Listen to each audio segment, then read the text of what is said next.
Live. Namaskar. A very warm welcome to all of you to the day 13 of the My Bharat campaign. We are going to have another day filled with freedom fighters and their great stories. Before we begin the day, can we go and listen to our theme song?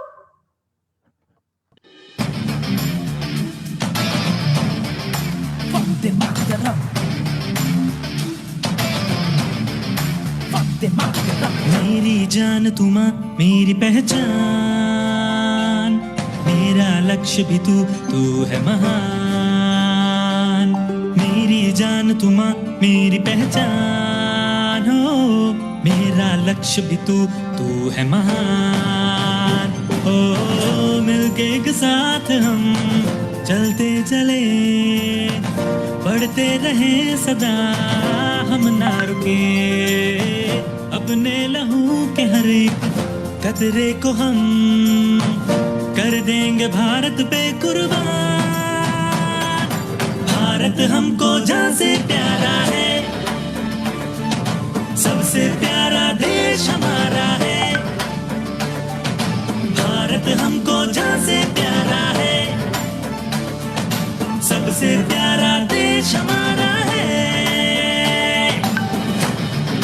Vande Mataram, Vande Mataram. कण कण में बसता है भारत, जन जन में बसता है भारत। हम सब की नस नस में भारत माँ। सबके दिलों में है भारत, सबके लबों पे है भारत। हम सब की नस नस में भारत माँ। भारत हमको जान से प्यारा है, वंदे मातरम। सबसे प्यारा देश हमारा है, वंदे मातरम। भारत हमको जान से प्यारा है, वंदे मातरम। सबसे प्यारा देश हमारा है, वंदे मातरम। ನನ್ನ ಭಾರತದ ಚಿತ್ರ ಎಷ್ಟು ಚೆನ್ನಾಗಿ ತೋರಿಸಿದ್ದಾರೆ ಅಲ್ವಾ ಆ ಹಾಡಿನಲ್ಲಿ. ನನ್ನ ಹೆಸರು Bhavana Kashyap, core team member of Disha Bharat. ಈ ಕಳೆದ 12 ದಿನಗಳಿಂದ ದಿಶಾದ ಬೇರೆ ಬೇರೆ ಕೆಲಸದ ಆಯಾಮಗಳನ್ನು ನಿಮ್ಮ ಮುಂದೆ ತೆರೆದಿರೋ ಪ್ರಯತ್ನ ಮಾಡಲಾಗಿದೆ. ಇವತ್ತು ನಾವು ಒಂದು ಚಿಕ್ಕ ಪರಿಚಯ ದಿಶಾದು. ದಿಶಾದಲ್ಲಿ we talk about know your country. Why should we talk about know your country? ನಾವು ಭಾರತೀಯರಾಗಿರೋದ್ರ ಬಗ್ಗೆ ಯಾಕೆ ಮಾತಾಡ್ಬೇಕು, ಯಾಕೆ ತಿಳ್ಕೋಬೇಕು? And why do we want to instil the spirit of Bharatiyata in all the young minds ಅನ್ನೋದನ್ನ ನೋಡೋಣ ಇವತ್ತು. As Swami Vivekananda says, the two ideals on which this country stands is Tyaga and Seva. Tyaga is the sacrifice, the ultimate sacrifice, and Seva is the service to mankind. ಇವಾಗ ನಮ್ಮ freedom fighters ಬಗ್ಗೆ ಎಲ್ಲ ಕಲ್ತ್ವಲ್ಲ, ನಾವು ನೋಡ್ಕೊಂಡ್ವಲ್ಲ. ನಾವು ಗಾಂಧಿ, ತಿಲಕ್, ಖುದಿರಾಮ್ ಬೋಸ್, ರಾಮ್ ಪ್ರಸಾದ್ ಬಿಸ್ಮಿಲ್ ಎಲ್ಲರೂ ತ್ಯಾಗ ಮತ್ತು ಸೇವೆಗಳ ಉನ್ನತದಲ್ಲಿದ್ದವರಲ್ವಾ, ಶಿಖರದಲ್ಲಿದ್ದವರು. ಹೌದು ಅಲ್ವಾ? ನೀವೆಲ್ಲರೂ ಒಪ್ಕೋತೀರಾ ಅಲ್ವಾ ಅದನ್ನ? ಸೊ ಈ ತ್ಯಾಗ ಅಂಡ್ ಸೇವಾ ಭಾವನೆನ ನಾವು ನಮ್ಮಲ್ಲಿ ಮೂಡಿಸ್ಕೋಬಹುದಾ? Do you think we as the youth of our country can inculcate the spirit of Tyaga and Seva in us? Can we? Can we think what we can give for our country rather than what our country can give for us? Can we think of giving? Can we think of Tyaga? Yes, we surely can. And I'm sure all of you think that it's a wonderful thought. But you might also be thinking, it's a wonderful thought, no doubt. But is the journey as easy? We saw that our freedom fighters had so much of struggle. So is our journey also going to be full of struggles? How is our journey going to be? I'm sure a lot of us have these questions. So Swami Vivekananda comes to our rescue there also, and he gives us how the journey might look like. He says, all good work has to go through 3 stages. First is the stage of ridicule, then is the stage of opposition, and then comes acceptance. So friends, let's not be, let's not lose our heart because the journey is going to be tough. Let's be optimistic with patience and perseverance. Let's work for Bharat Mata and let us help her to be the Vishwa Guru again. Let's all be a part of it. All right. This is why Disha looks to instill the spirit of patriotism in the youth. Now, Coming to today's program, I'm sure no program is successful without the blessings and wishes of well-wishers. Here's one such well-wisher who is wishing My Bharat campaign a good luck. And she is none other than our beloved Srimati Shalini Rajneesh ji, the IAS officer, Government of Karnataka. Can we hear what she has to tell about our campaign? ಪ್ರತಿ ವರ್ಷವೂ August 15ರಂದು ನಾವು ಸಂಭ್ರಮದಿಂದ ಸ್ವಾತಂತ್ರ್ಯದ ಉತ್ಸವ ಆಚರಣೆಯನ್ನು ಮಾಡುತ್ತೀವಿ. ಆಗ ನಮ್ಮ ಮನಸ್ಸಿನಲ್ಲಿ ಬರ್ತಕ್ಕಂಥ ವಿಚಾರ ಏನಂತಂದರೆ, ಈ ದಿನ ನಮಗೆ ಎಲ್ಲ ಸ್ವಾತಂತ್ರ್ಯದ ಹೋರಾಟಗಾರರು, ವೀರ ಯೋಧರು ಹಾಗೂ ನಮ್ಮ ಉತ್ಕೃಷ್ಟ ನೇತಾಗಳು ಮತ್ತು ಸಾಮಾಜಿಕ ಕಾರ್ಯಕರ್ತರು ಅವರ ಬಲಿದಾನದ ನೆನಪು ಬರುತ್ತೆ. ಅವರು ಬಲಿದಾನವನ್ನು ಮಾಡದೆ ಹೋದರೆ ಇವತ್ತು ನಾವು ಸ್ವತಂತ್ರ ಆಗ್ತಿರಲಿಲ್ಲ. ನಿಜವಾಗಿ ನಮಗೆ ಬಡತನದಿಂದ, ಅನಾರೋಗ್ಯತೆಯಿಂದ, ನಿರುದ್ಯೋಗತೆಯಿಂದ, ನಕಾರಾತ್ಮಕ ಮಾನಸಿಕತೆಯಿಂದ ಸ್ವಾತಂತ್ರ್ಯತೆ ಸಿಕ್ಕಿದೆಯಾ? ಸಿಕ್ಕಿಲ್ಲ ಅಂತಂದರೆ ಆತ್ಮ ಅವಲೋಕನ ಮಾಡುವಂಥ ಈ ಅವಕಾಶ ನಮ್ಮಲ್ಲಿದೆ. ದಿಶಾ ಭಾರತ್ ಸಂಸ್ಥೆ ಆಗಸ್ಟ್ 15ರಿಂದ 15 ದಿವಸವರೆಗೂ ನಮ್ಮ ಯುವಕ ಯುವತಿಯರ ಒಂದಿಗೆ ಒಂದು ವಿಶೇಷ ಕಾರ್ಯಕ್ರಮವನ್ನು ಮಾಡಲಿಕ್ಕೆ ಇದೆ. ಅಂದರೆ ನಮ್ಮ ಸ್ವತಂತ್ರ ಭಾರತದಲ್ಲಿ ಹೆಚ್ಚಿನ ಸ್ವಾವಲಂಬನೆ, ಆತ್ಮನಿರ್ಭರತೆ ಹಾಗೂ ಬೆಳವಣಿಗೆಯನ್ನು ಸಾಧಿಸಲು ನಮ್ಮ ಯುವ ಶಕ್ತಿ ಯಾವ ರೀತಿ ತನ್ನ ಯೋಗದಾನವನ್ನು ಕೊಡಬಹುದು. ನಾನು ಕೆಲವು ಉದಾಹರಣೆಗಳನ್ನು ನೀಡಲಿಕ್ಕೆ ಇಚ್ಛಪಡ್ತೀನಿ. ತಮ್ಮ ಸುತ್ತಮುತ್ತಲಿನ ಜನ ಶಿಕ್ಷಿತರಾಗಿದ್ದಾರಾ? ಆಗಿಲ್ಲ ಅಂದರೆ ತಾವು ಅವರನ್ನು ಶಿಕ್ಷಣವನ್ನು ನೀಡಬೇಕು. ಒಂದು ವೇಳೆ ತಮ್ಮಲ್ಲಿ ಯಾವುದೇ ಒಂದು ಕರಕೌಶಲ್ಯ ಇದ್ದರೆ ಸಂತೋಷದ ವಿಷಯ. ಇನ್ನು ಉಳಿದವರಿಗೂ ಕೂಡ ಇದೇ ಪ್ರೇರಣೆಯನ್ನು ನೀಡಬೇಕಾಗಿದೆ. ತಾವು ಆರೋಗ್ಯವಂತರಾಗಿದ್ದೀರಾ? ಇವತ್ತಿನ ಸಂದರ್ಭದಲ್ಲಿ ಕೋವಿಡ್-19ನ ನಮ್ಮ ಸಮಸ್ಯೆಗಳನ್ನು ನೋಡಿದರೆ ಆರೋಗ್ಯ ಆಗುವಂಥದ್ದು ಬಹಳ ಮುಖ್ಯ. ತಾವು ಆರೋಗ್ಯವಂತರಾಗಿದ್ದರೆ ತಮ್ಮ ಸುತ್ತಮುತ್ತಲಿನ ಜನರಿಗೆ ಉತ್ತಮ ಆಹಾರ ಸೇವನೆ, ಯೋಗಾಭ್ಯಾಸ ಅಥವಾ ಒಳ್ಳೆ ಆರೋಗ್ಯಕರವಾದಂಥ ಜೀವನ ಶೈಲಿಯನ್ನು ವಹಿಸ್ಕೊಳ್ಳಲು ಪ್ರೇರೇಪಿಸಬೇಕು ಅನ್ನೋದು ಬಹಳ ಅವಶ್ಯಕತೆ ಇದೆ. ನಮ್ಮ ಯುವಕ ಯುವತಿಯರು ಮುಂದಿನ ದಿನಗಳಲ್ಲಿ ತಮ್ಮ ವಾಲಂಟಿಯರ್ ಸೇವೆಗಳನ್ನು ಈ ಒಂದು ಕೆಲಸಕ್ಕೆ ತೊಡಗಿಸ್ಕೊಳ್ತಾರೆ ಅಂತ ನನ್ನ ಆಸೆ ಹಾಗೂ ಮನವಿ. ಬನ್ನಿ, ಎಲ್ಲರನ್ನ ಆರೋಗ್ಯವಂತರಾಗಿ ಮಾಡೋಣ. ಕೋವಿಡ್-19ರಿಂದ ಸ್ವತಂತ್ರರಾಗೋಣ. ಧನ್ಯವಾದಗಳು. That was a wonderful message by Srimati Shalini Rajneesh ma'am. Thank you very much. To take us through today's program, we have not one but two very interesting and enthusiastic youngsters with us. They are Harshita and Latashri. Both of them friends from Sri Aurobindo College, Bangalore, and both of them are doing their third year BCA. Not only that, they have another thing in common. They both were a part of our Disha internship this year. They were two very enthusiastic interns that we had. And Harshita, if you want to know a little bit more about her, she likes art. She has art liking in art forms like drawing, sketching, painting, and she also chants the Vedic mantras. She has participated in various intercollegiate fests and quiz competitions. Latashri, also our intern, has also volunteered with not only with Disha but also institutes like YFS, and she is an avid biker and loves traveling. So off to you, friends, Latashri and Harshita, to you.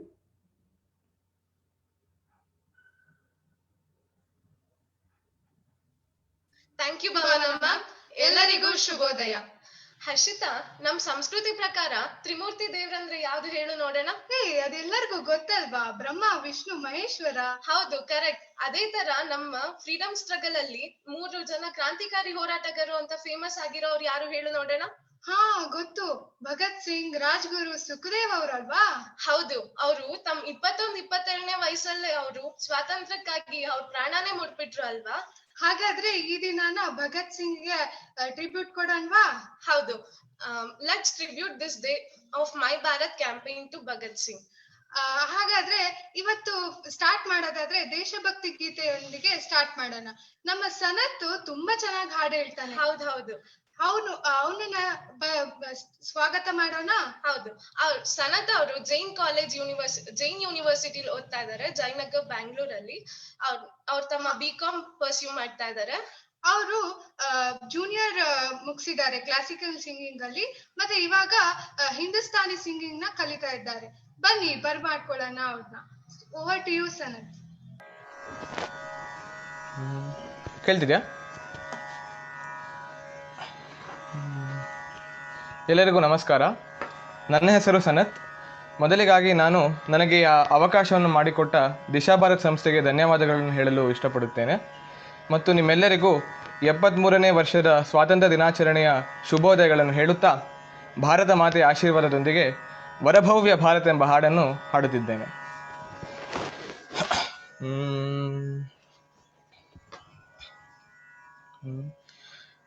ವರಭವ್ಯ ಭಾರತದ ನಿರ್ಭೀತ ಸಂತತಿಗೆ ಸಂಗ್ರಾಮ ಸಂಗೀತ ಹಾಡುವಾಸೆ. ವರಭವ್ಯ ಭಾರತದ ನಿರ್ಭೀತ ಸಂತತಿಗೆ ಸಂಗ್ರಾಮ ಸಂಗೀತ ಹಾಡುವಾಸೆ. ಹಳೆಗಳ ಘನಘೋರ ಗರ್ಜನೆಗೆ ನಲಿದು ನರ್ತಿಸುವ ಹೋರಾಡುವಾಸೆ. ನಲಿದು ನರ್ತಿಸುವ ಹೋರಾಡುವಾಸೆ. ವರಭವ್ಯ ಭಾರತದ ನಿರ್ಭೀತ ಸಂತತಿಗೆ ಸಂಗ್ರಾಮ ಸಂಗೀತ ಹಾಡುವಾಸೆ. ರೆರೆ ಮಾಮ ರೆರೆ ಮಾಮ ರೆರೆ ಮರೆ ಸಾಸ ಮಮ ಪಾಪ ಮಮ ಪಾಪ ನೀನಿ ಪಪ ನೀನಿ ಪಪ ನೀನಿ ಪಪ ನೀನಿ ಸಾಸ ನಿನೆ ಸಾಸ ನಿನೆ ಸಾಸ ನಿನೆ ಸಾಸ ರೇ ರೇ ರೆ ಸರ ಮರೆ ಸಾಸ ನೆ ಸರ ಸಾ ನೀನಿ ಪನಿ ಸನಿ ಪಾಪ ಪಸನಿ ಪಮರೆ ಸಂ. ಮಾನವತೆಯುದ್ಧಾರ ಮಾತೃವೈಭವಕ್ಕಾಗಿ ಬೆವರು ನೆತ್ತರ ಸುರಿಸಿ ದುಡಿಯುವಾಸೆ. ಮಾನವತೆಯುದ್ಧಾರ ಮಾತೃವೈಭವಕ್ಕಾಗಿ ಬೆವರು ನೆತ್ತರ ಸುರಿಸಿ ದುಡಿಯುವಾಸೆ. ದೇಶಹಿತ ಧರ್ಮಹಿತ ದೇಶಹಿತ ಧರ್ಮಹಿತ ಸರ್ವಜನಹಿತಕ್ಕಾಗಿ ಕಲಿತ ನದಿ ಕಾದಾಡಿ ಮಡಿಯುವಾಸೆ. ಕಲಿತ ನದಿ ಕಾದಾಡಿ ಮಡಿಯುವಾಸೆ. ವರಭವ್ಯ ಭಾರತದ ನಿರ್ಭೀತ ಸಂತತಿಗೆ ಸಂಗ್ರಾಮ ಸಂಗೀತ ಹಾಡುವಾಸೆ. ರೆರೆ ಮಾಮ ರೆರೆ ಮರೆ ಸಾಸ ಮಮ ಪಾಪ ಮಮ ಪನಿ ಪಾಪ ಮಪ ನೀನಿ ಮಪನಿ ಸಾ ನೀನಿ ಪನಿ ಸಾಸ ಪನಿ ಸರೆ ಸಾ ಸನಿ ಬಮರೆ ಸ. ಧ್ಯೇಯ ನಪತದಿ ಅರ್ಚನೆಯ ಹೂವಾಗಿ ಧನ್ಯತೆಯ ಸಂತೃಪ್ತಿ ಪಡೆಯುವಾಸೆ. ಧ್ಯೇಯ ನಪತದಿ ಅರ್ಚನೆಯ ಹೂವಾಗಿ ಧನ್ಯತೆಯ ಸಂತೃಪ್ತಿ ಪಡೆಯುವಾಸೆ.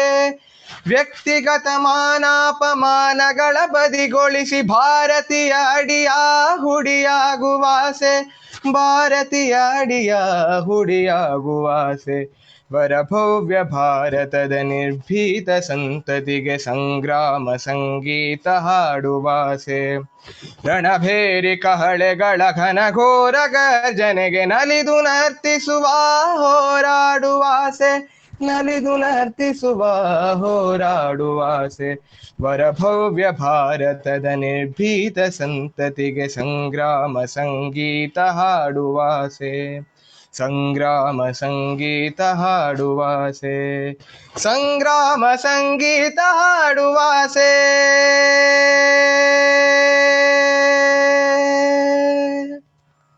ಧನ್ಯವಾದಗಳು. ಏನಾಯ್ತೆ, ಸಾಂಗ್ ಅಲ್ಲೇ ಕಳ್ದೋಗ್ಬಿಟ್ಟಿದ್ಯಾ? ಹೌದು, ನಮ್ ಸನತ್ ಅವ್ರು ಎಷ್ಟ್ ಚೆನ್ನಾಗಿ ಹಾಡು ಹೇಳಿದ್ರಲ್ಲ.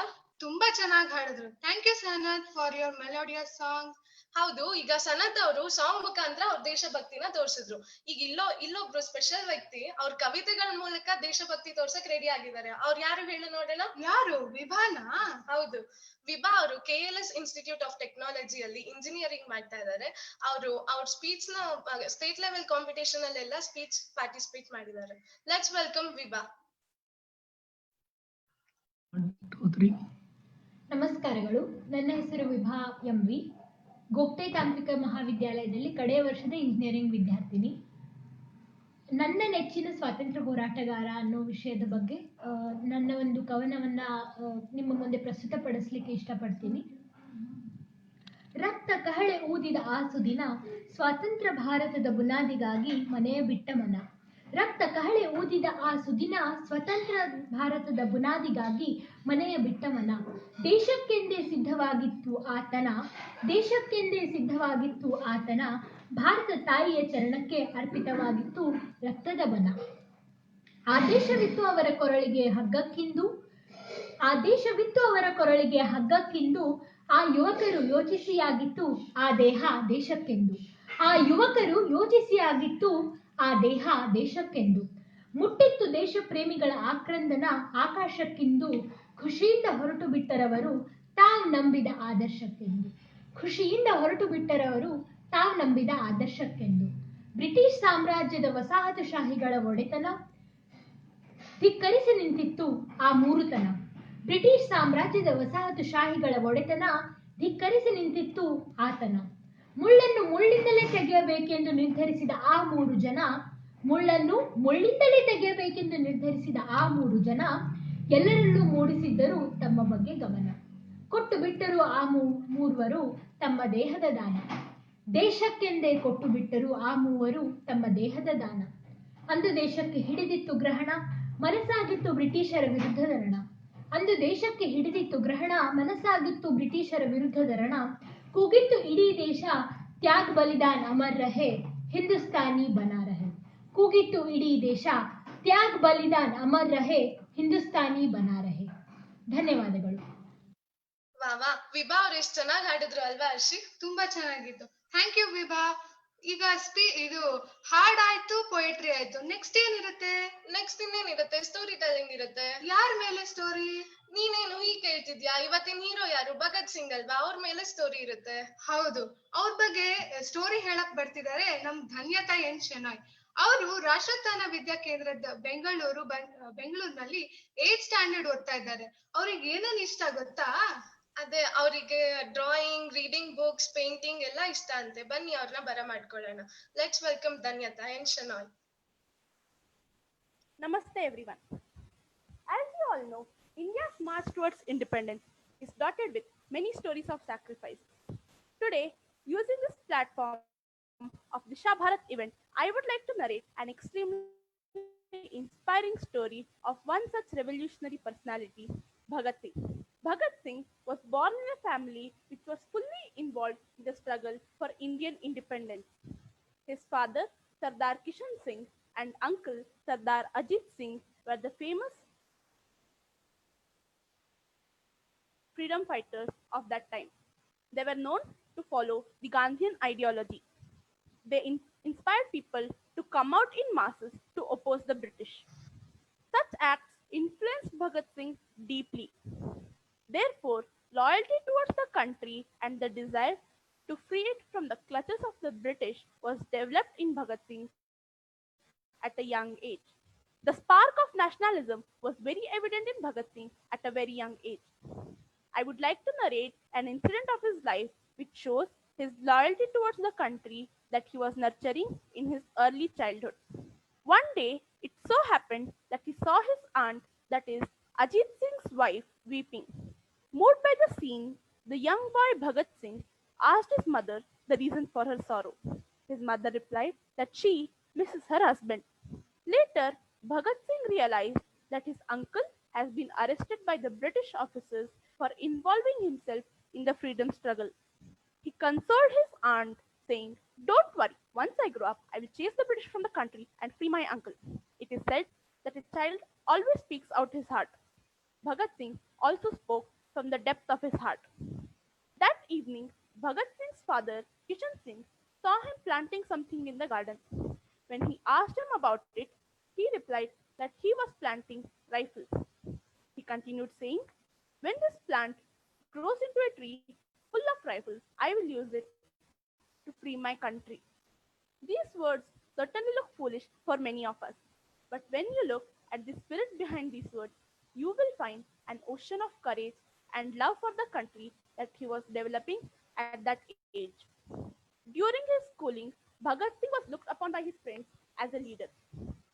When he was 12 years old, the government passed the Rowlatt Act, through which they could arrest anyone without a trial.